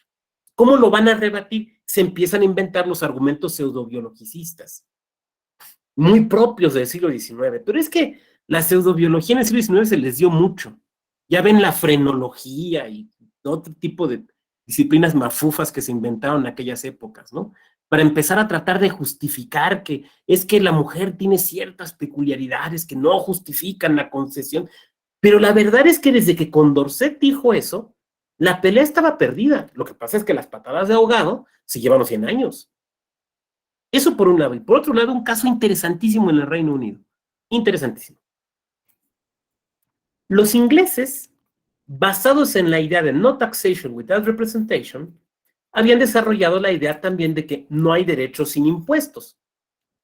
Hemos escuchado ecos de eso modernamente, ¿no? El que no paga impuestos no tiene derechos. Bueno, esa es una idea muy inglesa, pero muy inglesa del siglo XVIII, ¿eh? No inglesa de hoy, por favor. Si tú pagas impuestos, tienes derechos. Si no pagas impuestos, no tienes derechos. Lo que es muy cercano a lo que después conocimos como el voto censitario, ¿no? O sea, si tú pagas impuestos, puedes votar, si no, no. Pero se presentó un escrito muy interesante en el Parlamento británico. Una señora, cuyo nombre en este momento escapa a mi memoria post-COVID, manda un escrito al Parlamento y dicen, oiga, mire, soy doña fulana de tal. Soy rica, soy muy rica. Y aquí están mis pagos de impuestos. Ahora sí que sus declaraciones al SAT con sus pagos de impuestos. Aquí están. Fíjense ustedes que hace tantos años murió mi papá. Hace tantos años murió mi marido. Y yo no tengo hijos varones. Por lo tanto, directamente yo he pagado los impuestos. No los ha pagado mi marido, no los ha pagado mi padre, no los ha pagado mi hijo, porque no hay. O sea, no hay hombres, los he pagado yo. Por lo tanto, si yo he pagado impuestos, quiero que me digan cómo le hago para votar. Porque a mí me han dicho que quien paga impuestos tiene derecho de votar. Taxation and representation, ¿no? Entonces, ahora sí que denme mi credencial de elector y díganme qué casilla, pónganme en la lista nominal, por favor, en el padrón y en la lista. Entonces, el Parlamento británico se les prenden las alarmas, porque la doctrina que han sostenido es esa. O sea, el escrito que ella que presenta esta mujer pega en la línea de flotación, porque justamente eso es lo que han dicho. Si pagas impuestos, tienes derecho a la representación. Si no pagas, no. Y la última vez que dije que trataron de negar ese principio, pues se les independizaron los americanos. Entonces, no. Y entonces ahí es donde empiezan también con sus sutilezas para justificar el por qué no concederle derechos a las mujeres. Entre ellos, el derecho a votar. Pero la realidad es que todos esos argumentos que nos encontramos en el siglo XIX son meros subterfugios. Son sin razones, que no son sostenibles y que por eso fueron poco a poco cayendo. Si quisiéramos ilustrarlos, les voy a poner un ejemplo, les voy a citar un ejemplo mejor que lo que yo pueda decir. Busquen, recuerden o busquen ahorita terminando la clase, ya en unos minutos, la epístola de Melchor Ocampo. ¿Se acuerdan de la epístola de Melchor Ocampo? Que leían cuando uno se casaba. A mí me la leyeron cuando me casé. Ya pues me divorcié, pues ya no te leen ninguna epístola, ¿no? Te dan tu sentencia y ya. Y ella y yo fuimos muy felices. Creo que más felices después del divorcio que cuando nos casamos, pero bueno. Entonces te leen la epístola de Melchor Ocampo. ¿Qué dice la epístola de Melchor Ocampo? Del hombre y de la mujer. Y quiero que pensemos en algo. Ocampo no era ningún viejito conservador. Ocampo era un liberal radical. Pues era la izquierda de la izquierda. Y eso que está en la epístola de Melchor Ocampo era lo que pensaban las mentes avanzadas. O sea, el arraigo del estereotipo, el arraigo de los argumentos pseudobiologicistas, que tardamos mucho en ir destruyendo. Bueno, son las 6:27, tenemos media hora para la etapa de preguntas de su parte, si puedo ofrecer alguna respuesta, pero sobre todo de reflexiones y de comentarios que ustedes quieran hacer. He dejado a un lado la tradición marxista, de la crítica marxista, pero bueno, pues si quieren ahí plantearon las preguntas, pues trataremos de abordarla. Mientras van levantando la manita virtual, vamos a ver aquí en el chat que tenemos. Ahí tenemos varias cosas. Felicidades, gracias, gracias. Supongo que va a estar ahí en la página de la Comisión Electoral en Nuevo León. Sí, les digo, yo escribí ahí sobre prueba ilícita, un tema que conjunta derechos humanos y derecho procesal. Se quedan en el primer círculo. Sí, déjenles enseño, es que esa es una cosa que vale la pena. Espérenme tantito.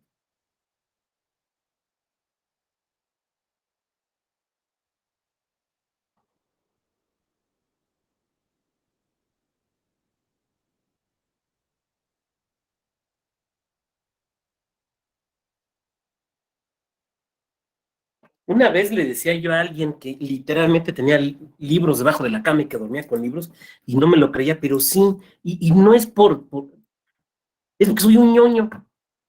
Soy un ñoño. Si fuera un ñoño en los cómics, tendría cómics. Miren, es que esta es una gloria, ¿eh? Es la edición de los clásicos de la Divina Comedia con estudio introductorio de Jorge Luis Borges. Y es la edición de Grolier. La edición de Grolier.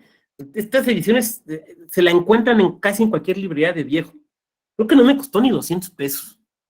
Pues lo digo por ahorita que dicen lo del primer círculo, pero el estudio introductorio de Borges, porque además eso no lo cuenta ahí, eso lo cuenta en otro lado. ¿Saben dónde leyó Borges la Divina Comedia? En el camión, en el camión. Porque Borges era bibliotecario en la Biblioteca Municipal de Buenos Aires. Y entonces hacía como 1 hora y media en el camión, así como vivir en Naucalpan y trabajar en Xochimilco o una cosa así.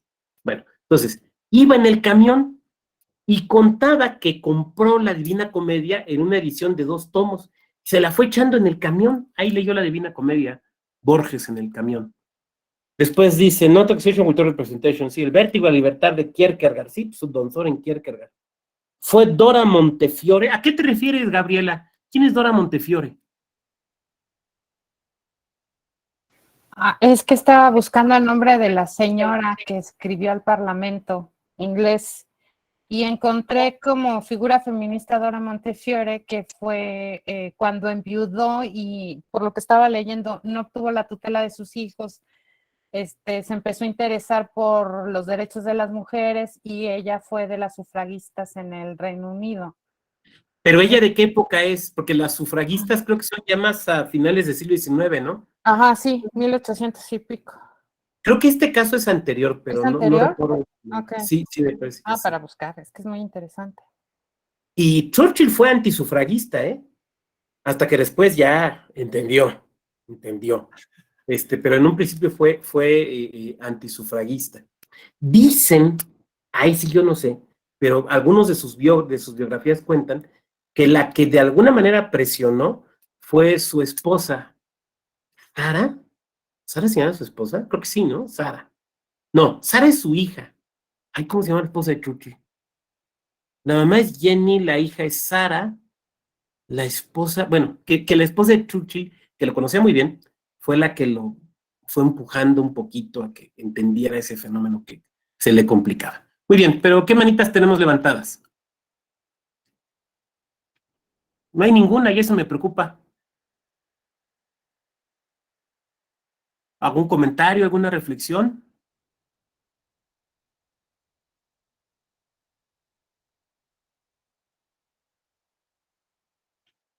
Nadie. ¿Qué nos iba a platicar, doctor, de Marx? Perfecto. Ahorita haré la referencia. Marisol, adelante, Marisol, te escuchamos. Y ahorita atiendo desde luego el comentario de Gabriela. Gracias, doctor. Hola, buenas tardes. Pues es muy interesante la reflexión acerca de cómo el contexto político va influyendo en la aplicación de lo que ya ahorita conocemos como los derechos humanos, ¿no? ¿Quién accede a qué derechos y por qué? ¿Cuál es el origen de la creación de esos derechos y para qué? Entonces creo que es importante reflexionar cómo han evolucionado esos derechos y hasta dónde, por ejemplo, el principio de progresividad lleva a que a veces el Estado intenta que esos derechos se limiten y esto puede ayudar a que no existe esa limitación, pero hasta dónde es donde este contexto puede decidir qué derechos tenemos y para qué los tenemos y para qué los utilizamos, y si es un instrumento que utiliza el Estado o si es un instrumento que está a favor de las personas que viven en ese Estado. Esa es mi reflexión. Gracias. Muchas gracias. Fíjate que me recuerda Clementine José. Sí, Clementine José es la esposa de don Winston Churchill. Muchas gracias, Gabriela. Pero es que se me fue ahorita. Julián Marías. Y probablemente ustedes conozcan a un editorialista y escritor español, un gran estilista que es Javier Marías, cuyas ideas en otros temas no compartimos, pero que es un gran estilista. Su papá fue un gran filósofo, don Julián Marías. Y uno de los últimos textos de don Julián Marías es acerca de la filosofía y los avances tecnológicos. Y don Julián, que era una mente muy penetrante, dice una cosa muy interesante, dice, es que los avances tecnológicos van generando cosas que en un principio se ven como lujos y después se reclaman como derechos para todas las personas. Lo voy a poner con ejemplo una película mexicana vieja que a lo mejor ustedes han visto. Un dramón, un melodrama que se llama Azares para tu boda. Es, hagan de cuenta, un capítulo de La Rosa de Guadalupe, pero actuado por doña Sara García, don Fernando Soler, unos actores. Al inicio de esa película, es una familia, empieza como que en la época de don Porfirio y acaba como por los 40 la historia, ¿no? Bueno, pero ¿a dónde voy? Es esto. Van a festejar, es el día de la madre o el cumpleaños de la mamá, entonces le van a dar su gran regalo, ¿no? Y como que la suben a un cuarto, a una habitación, y ella dice, ¡Ah! ¿Me pusieron un baño? Porque hace referencia a los baños modernos, lo que conocemos nosotros como los baños actualmente. O sea, ya no tener una letrina allá afuera, pues. Me pusieron un baño con regadera y todo, no, era otra cosa. Bueno, lo que en 1900 se veía como un lujo, hoy es un mínimo. Hoy es un mínimo. O sea, bueno, de hecho, tú no puedes rentar una casa o una habitación que no tenga un baño funcionando con agua corriente, ¿no? Bueno, pero hace 100 años era un lujo. Es el tema del Internet. De hecho, lo aborda don Julián Marías. Claro, este es un texto de los 80s, pero la inteligencia penetrante de Julián Marías funciona perfectamente el día de hoy. Entonces, es el derecho al Internet. O sea, el Internet nace, el Internet es un avance tecnológico, pero de ese avance tecnológico, que en un principio es un lujo para unas pocas universidades de la élite, el día de hoy se ha convertido en un elemento fundamental para tener acceso a la educación en medio de la pandemia, ¿no? Y entonces, ¿qué es lo que sucede? Que hoy se convierte en un derecho humano. Ahora, el problema, y ese excede en nuestra clase, el problema es que los derechos reclaman recursos. Recuerdo un estado, ¿no?, donde pusieron el derecho humano al Internet en la Constitución, y yo le decía un día a los diputados, ok, ¿y luego? No, pues ahí está. No, pues sí, pero ¿y luego? Porque eso quiere decir que cualquier persona te va a poder reclamar, a ver, échenme mi Internet. No, pues págalo, no, pues págalo. Es un derecho humano que el Estado me lo provea. ¿Y de dónde van a salir los recursos? O sea, por eso ya no nos vemos como se veían en los 70s, como meras declaraciones programáticas de lo que a lo mejor un día se va a conseguir. No, ahora nos exigimos. Entonces eso nos presenta un reto muy importante. Muchas gracias, Marisol. Sobre el comentario de Gabriela, a ver, la crítica desde la izquierda, sobre todo desde el marxismo clásico, es que se dice los derechos son una justificación del régimen burgués, forman parte tal vez de la superestructura. ¿Por qué? Porque de nada sirven, son meras declaraciones que están en el papel mojado, dirían algunos. Tienes derecho a la libertad, tienes derecho a la igualdad. Sí, pero si vivo en la Inglaterra victoriana, en Whitechapel, esa zona terrible donde pululaba delantal de carne, como le llamaban a Jack el Destripador, pues en la práctica no tengo nada. Miren, era una zona tan pobre, que, por ejemplo, gente que no quería dormir en la intemperie, pagaban por una especie de tendederos. Esto es una cosa cierta, ¿eh? Pasaban unos cables, unas cuerdas, donde la gente se colgaba así, se amarraba, para dormir parada recargada en el cable. Ese era el grado de pobreza. En la época en la que Marx y Engels escriben. Entonces dicen, a ver, dile a ellos derecho a propiedad, dile a ellos derecho de igualdad, dile a ellos derechos de libertad, díselos. Hace rato que hablábamos de Clementine Josier y de las sufragistas, ¿no? En la película de las sufragistas está clarísimo, clarísimo. ¿Se acuerdan, no? Cómo las maltratan al inicio de la película. A ver, dile a ellas, a las lavanderas, que tienen derechos. Y entonces lo que se dice, no, es que eso no es cierto. O sea, son justificaciones del individualismo. Los únicos derechos posibles son los derechos sociales, los derechos de la colectividad. Y por eso después la Revolución Bolchevique de 1918 emite ya no una declaración de los derechos humanos, sino una declaración de los derechos sociales. Y ese es para nosotros, por ejemplo, el avance de la Constitución de 1917. Es lo que algunos y algunas le han llamado la famosa segunda generación de derechos, ¿no? Entonces iría por ahí la crítica a la observación, Gabriela. Ahora, lo que hemos entendido es que más bien lo que buscamos es la igualdad material, la materialización de esos derechos. Tienes derecho a la educación, ok, ¿cómo lo hacemos? Tienes derecho a la salud, ok, ¿cómo me proporcionas agua potable? Las mujeres tienen derecho a acceder a los cargos, ok, ¿cómo materializamos la paridad?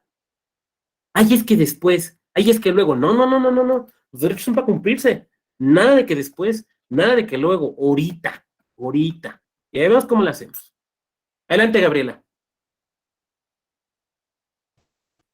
Doctor, una pregunta, yo sé que igual y los alcances son complicados, pero estaba pensando en en esta lectura que le dan en los franceses y los americanos a la cuestión de la universalidad de los derechos humanos, y de alguna u otra manera lo entiendo en Francia, ¿no? Con estas desigualdades.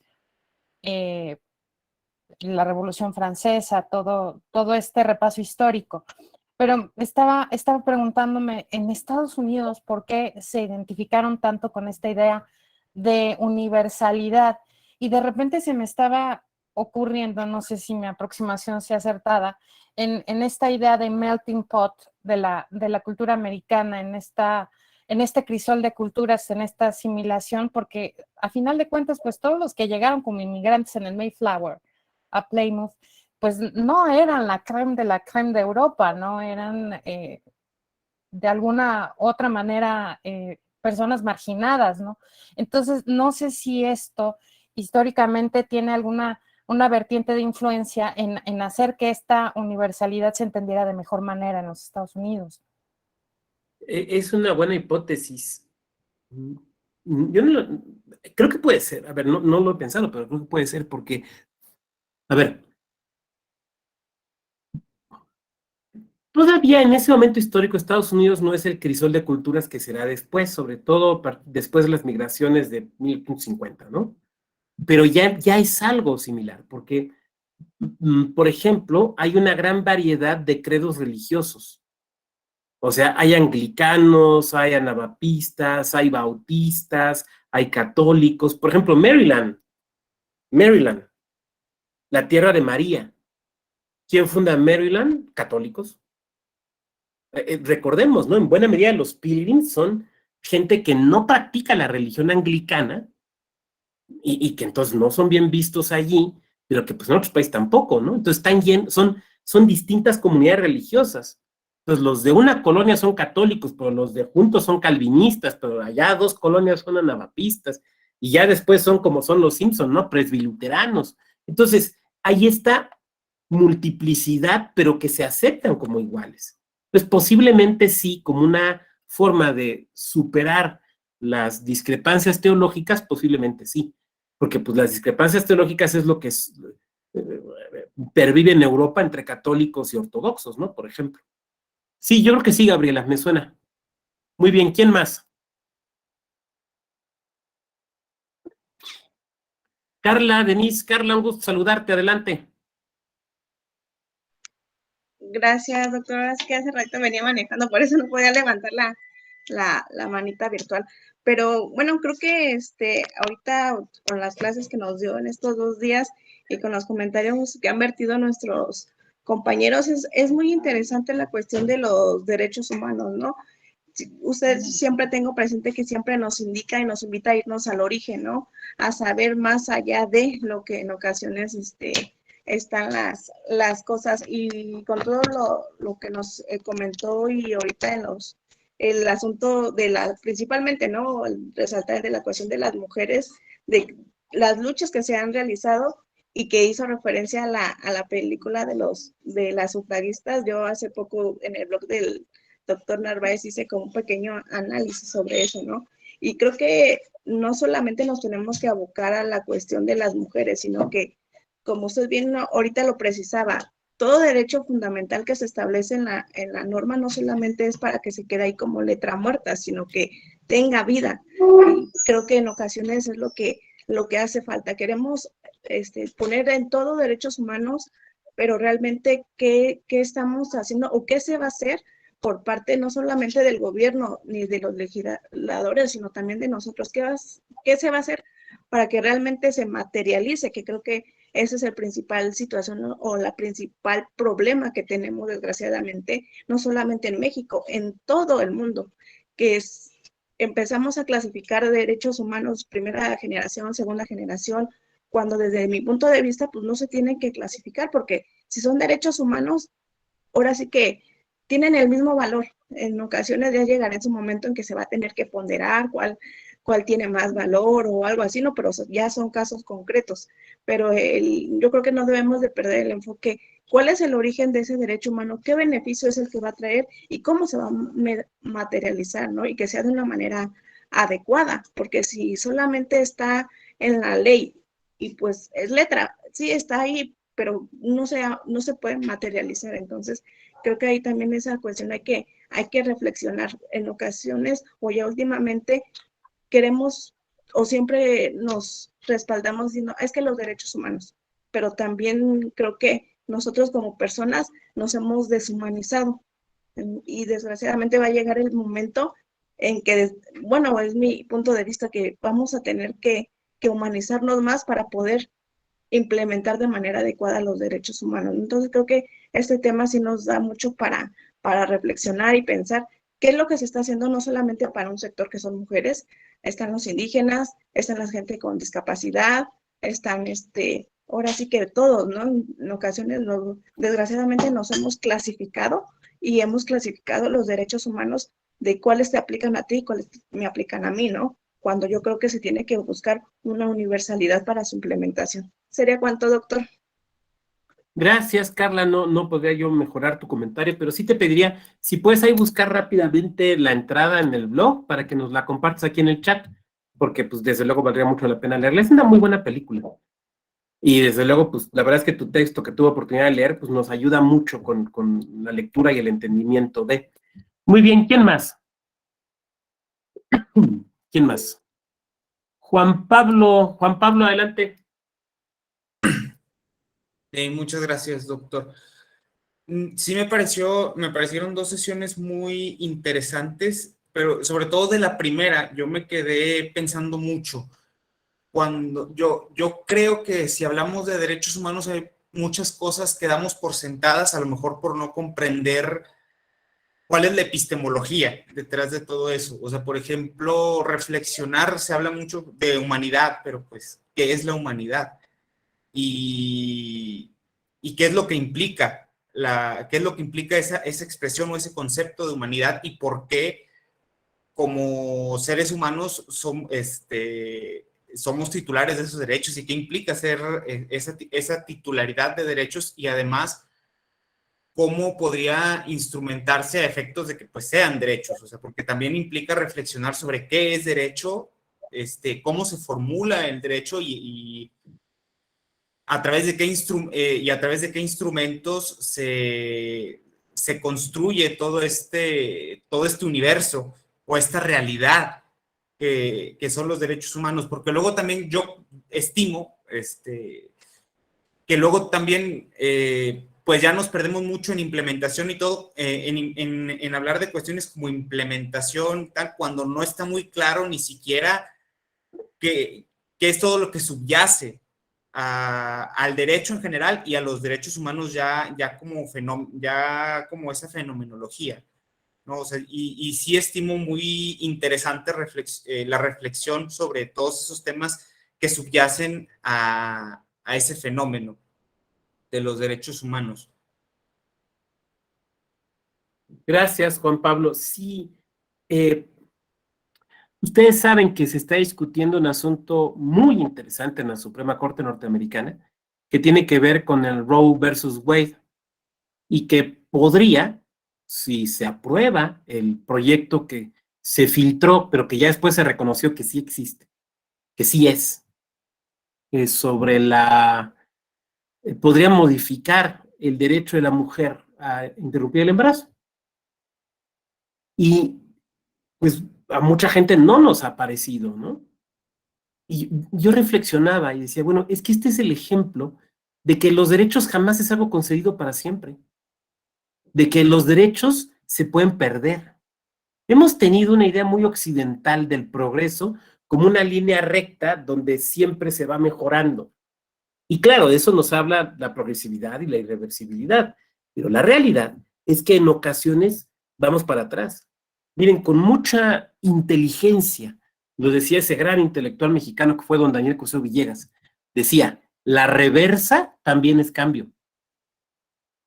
La reversa también es cambio. Y los derechos que hoy damos por descontados, el día de mañana pueden dejar de serlo.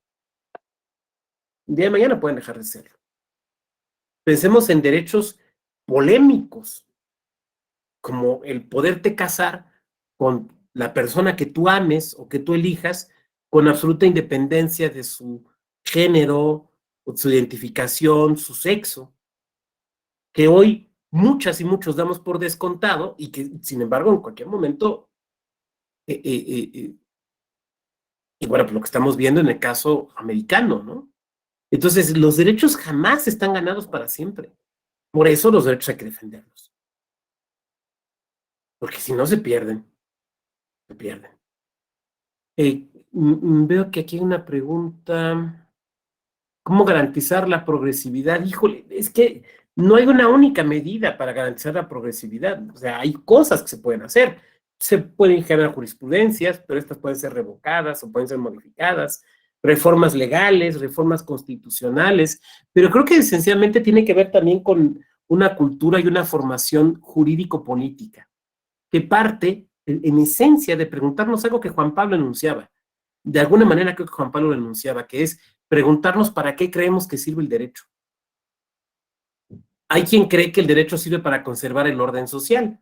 Y yo les digo, ¿el orden social en el que viven les parece que es un orden social que merezca ser protegido? Hay quienes creen que el derecho es un obstáculo para el cambio social. Habemos quienes creemos que el derecho puede servir para generar un cambio en la sociedad de una cierta manera ordenada, pero luego somos acusados de revisionistas o de moderados. Y hay épocas en las que el que te acusen de moderado, pues es la peor acusación posible. Pero bueno, pues ahora sí que cada quien asumimos, en ese vértigo de la libertad, asumimos la postura epistemológica acerca del derecho que nos parezca más adecuada. Muchas gracias, Juan Pablo y Carla. Elizabeth, la sensibilización es una parte, pero no es la única. O sea, sí por ahí, pero por ahí y por muchas otras cosas más, como la creación de un pensamiento jurídico, como el establecimiento de criterios y de líneas jurisprudenciales, como el establecimiento de principios y de mandatos constitucionales. Desde luego, sí, va por ahí, va por ahí. Muy bien, ¿quién más? Elizabeth, adelante. Buenas tardes, maestro. Buenas tardes a todos. ¿Qué opina acerca de las distintas manifestaciones feministas que incluso existen de diversos niveles y grados? Y en parte comparto y no comparto, ¿no? Por ejemplo, algunas que son muy extremas y que incluso llegan a hacer daños a patrimonio de la humanidad. Y atentados tal vez contra la cuestión particular, pero que están justificados por parte de la vista de esas personas, que es como no hay una garantía en la legislación nacional o en los aplicadores de la justicia nacional, pues está justificado todo ese tipo de acciones. Digo, ¿cuál sería su postura? Porque simplemente dicen, bueno, es que ya hemos intentado de todo, ¿no? Y yo creo que hay como una especie de sentimiento de que la ley a veces no es suficiente y los aplicadores de derecho pues no. Y estoy expresándome en vista a lo que argumentan. Mi postura es distinta totalmente, porque yo sí creo en la ley, ¿no? Digamos, soy abogada y creo en la ley, creo en los mecanismos jurídicos. Tal vez a veces son lentos, pero sin embargo, pues, si somos abogados, pues tenemos que creer en la ley. Digo, no podría haber quedarse en anarquía porque pues estaríamos como un retroceso, aunque a veces, pues sí, hay excepciones. ¿Sí? ¿Qué opina acerca de eso? Pues no sé, porque yo como Borges y su papá soy un anarquista cristiano. Entonces, pero sé que es una cuestión meramente utópica. A ver, yo diría dos cosas. La primera de ellas es que en mi carácter de hombre, yo no me siento con ningún título para opinar acerca de feminismo. He leído, sí, mucho. He tomado cursos, clases y todo, pero no me siento, no creo tener la legitimación para poder hablar de feminismo o de feminismos, que tal vez es lo que habría que hablar. Hay un texto mío por ahí, publicado creo que en Foro Jurídico, que se llama Resignificación, creo que se llama Resignificación, donde expongo algunas cuestiones acerca de la intervención de inmuebles públicos. Me remitiría por ahí a la lectura del mismo para conocer un poquito más de mi postura. Pero la verdad es que yo me resistiría a hacer cualquier clasificación, categorización y mucho menos una calificación de feminismos.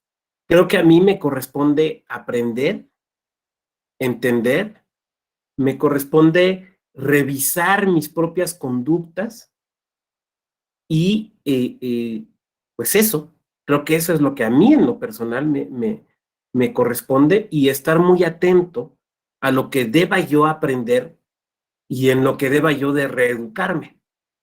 Y la verdad es que siempre a mí me surgen muchas dudas.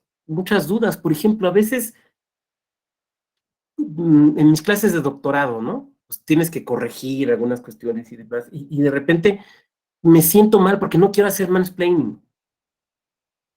Pero entonces, ¿qué hago? No señalo un error, no aporto un elemento, y lo que digo es, a ver, o sea, ¿lo estás haciendo en virtud de la investigación o porque es un hombre o una mujer? Porque si lo estás haciendo en virtud de la investigación, creo que lo tienes que hacer. O sea, vamos a pensar, si el compañero Martín Cruz me manda un texto para revisar y la compañera Marisol Carmen me mandan un texto para revisar, pues yo tengo que asumir que están confiando en mi criterio, entonces yo tengo que hacerles llegar mis observaciones de forma educada, comedida, cumplida, pero sin callarme nada, porque entonces estaría haciendo infiel a la confianza que me están teniendo, ¿no? Pero lo que no se vale es que yo caiga en el mansplaining. Por poner un ejemplo, lo pongo así porque en tanto académico pudiera ser una tentación fácil para mí. ¿Me van siguiendo? Entonces, pues ese sería mi comentario, Elizabeth. Sé que es pobre y parco, pero bueno, por las razones que he dicho. Adelante, Elizabeth, te escuchamos. Bueno, realmente resulta bastante complejo estos temas, pero si trasladamos o hacemos una analogía, no tanto en feminismo, sino decir, ¿qué tanto es justificable algunas acciones ilegales con tal de poder salvaguardar derechos humanos? Porque ya los mecanismos legales se han rebasado y no se ha logrado. ¿Qué tanto sería justificable?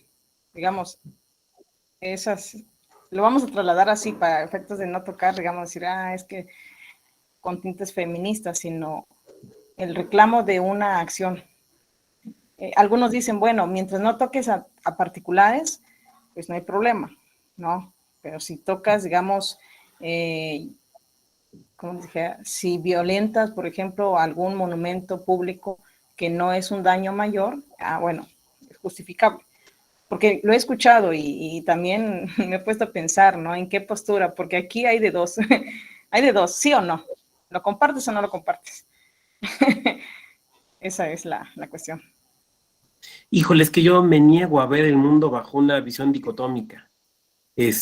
Ahora, sé que al decir esto complejizo más la respuesta, pero es que creo que no hay respuestas fáciles. A ver, no, me parece que es bastante complicado. Hay por ahí algunas ideas de Bernard Shaw que podrían guiarnos y del propio Borges acerca de la importancia del monumento histórico o su no importancia. Y yo creo que cabe esto en también una idea de resignificación de los lugares. Y constantemente las sociedades resignificamos los lugares. Constantemente. Entonces, algo que significaba algo después deja de tener esa significación y adquiere una nueva. Estoy pensando, por ejemplo, Stonewall, ¿no? En la lucha de los derechos de la comunidad LGBTIQ. Stonewall, ¿qué era originalmente? Pues era un bar. ¿Y qué significaba? Pues un lugar para ir a tomar. Pero después de los disturbios que se dan en este bar, ¿qué significa Stonewall? Stonewall significa la lucha de los derechos de la comunidad LGBTIQ. Entonces, los lugares los vamos resignificando a lo largo del tiempo. Y hay lugares que a lo largo de la historia de un país tienen significado. Pensemos en Tlatelolco. ¿Qué ha significado Tlatelolco a lo largo de cientos de años? Ha significado cosas radicalmente distintas. Entonces, yo no le tengo miedo a la resignificación. Yo no creo en la ley, yo creo en el derecho. y en los principios constitucionales, pero también creo en las posibilidades de la lucha social. Ahora, también sé que no cualquier cosa está justificada. O sea, si no voy a caer en un relativismo moral, ¿no? Yo sé que no cualquier cosa está justificada, pero también sé que la primera reacción del Estado no puede ser el punitivismo, y que la primera reacción del Estado no puede ser el macanazo, que la primera reacción del Estado debe ser la comprensión y el diálogo.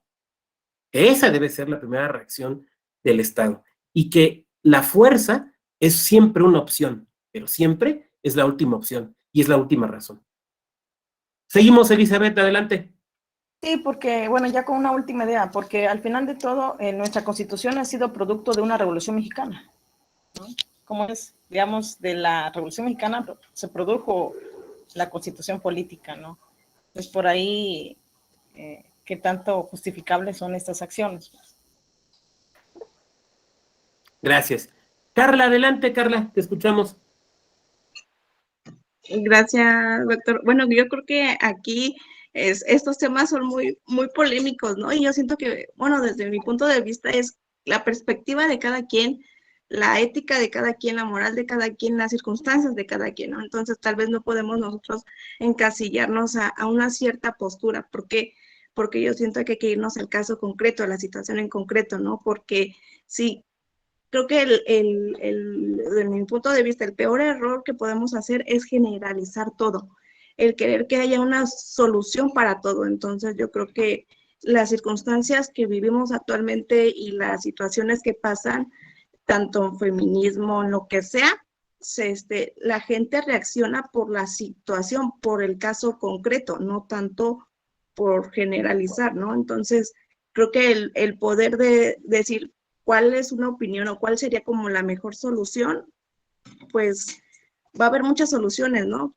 Pero cuál va a ser tal vez nuestra perspectiva de nosotros para poder ayudar a que se solucione de una manera adecuada, ¿no? Así la cuestión del feminismo, pues, lo vemos, las circunstancias que vivimos actualmente, ¿no? Los casos que vemos.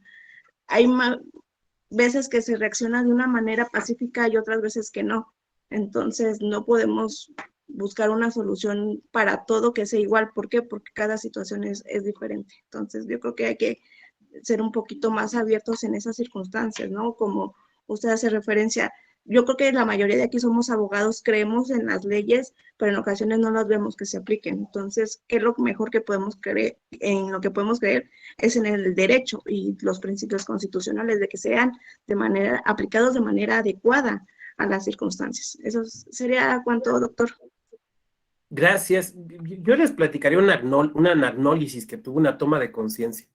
Recordarán que hace muchos años, ya muchos años, se estableció en México en la Ciudad de México la posibilidad de interrumpir el embarazo en las 12 primeras semanas del mismo, ¿se acuerdan, no? Que se conoció como la Ley Robles, una excepción penal, me parece, ¿no?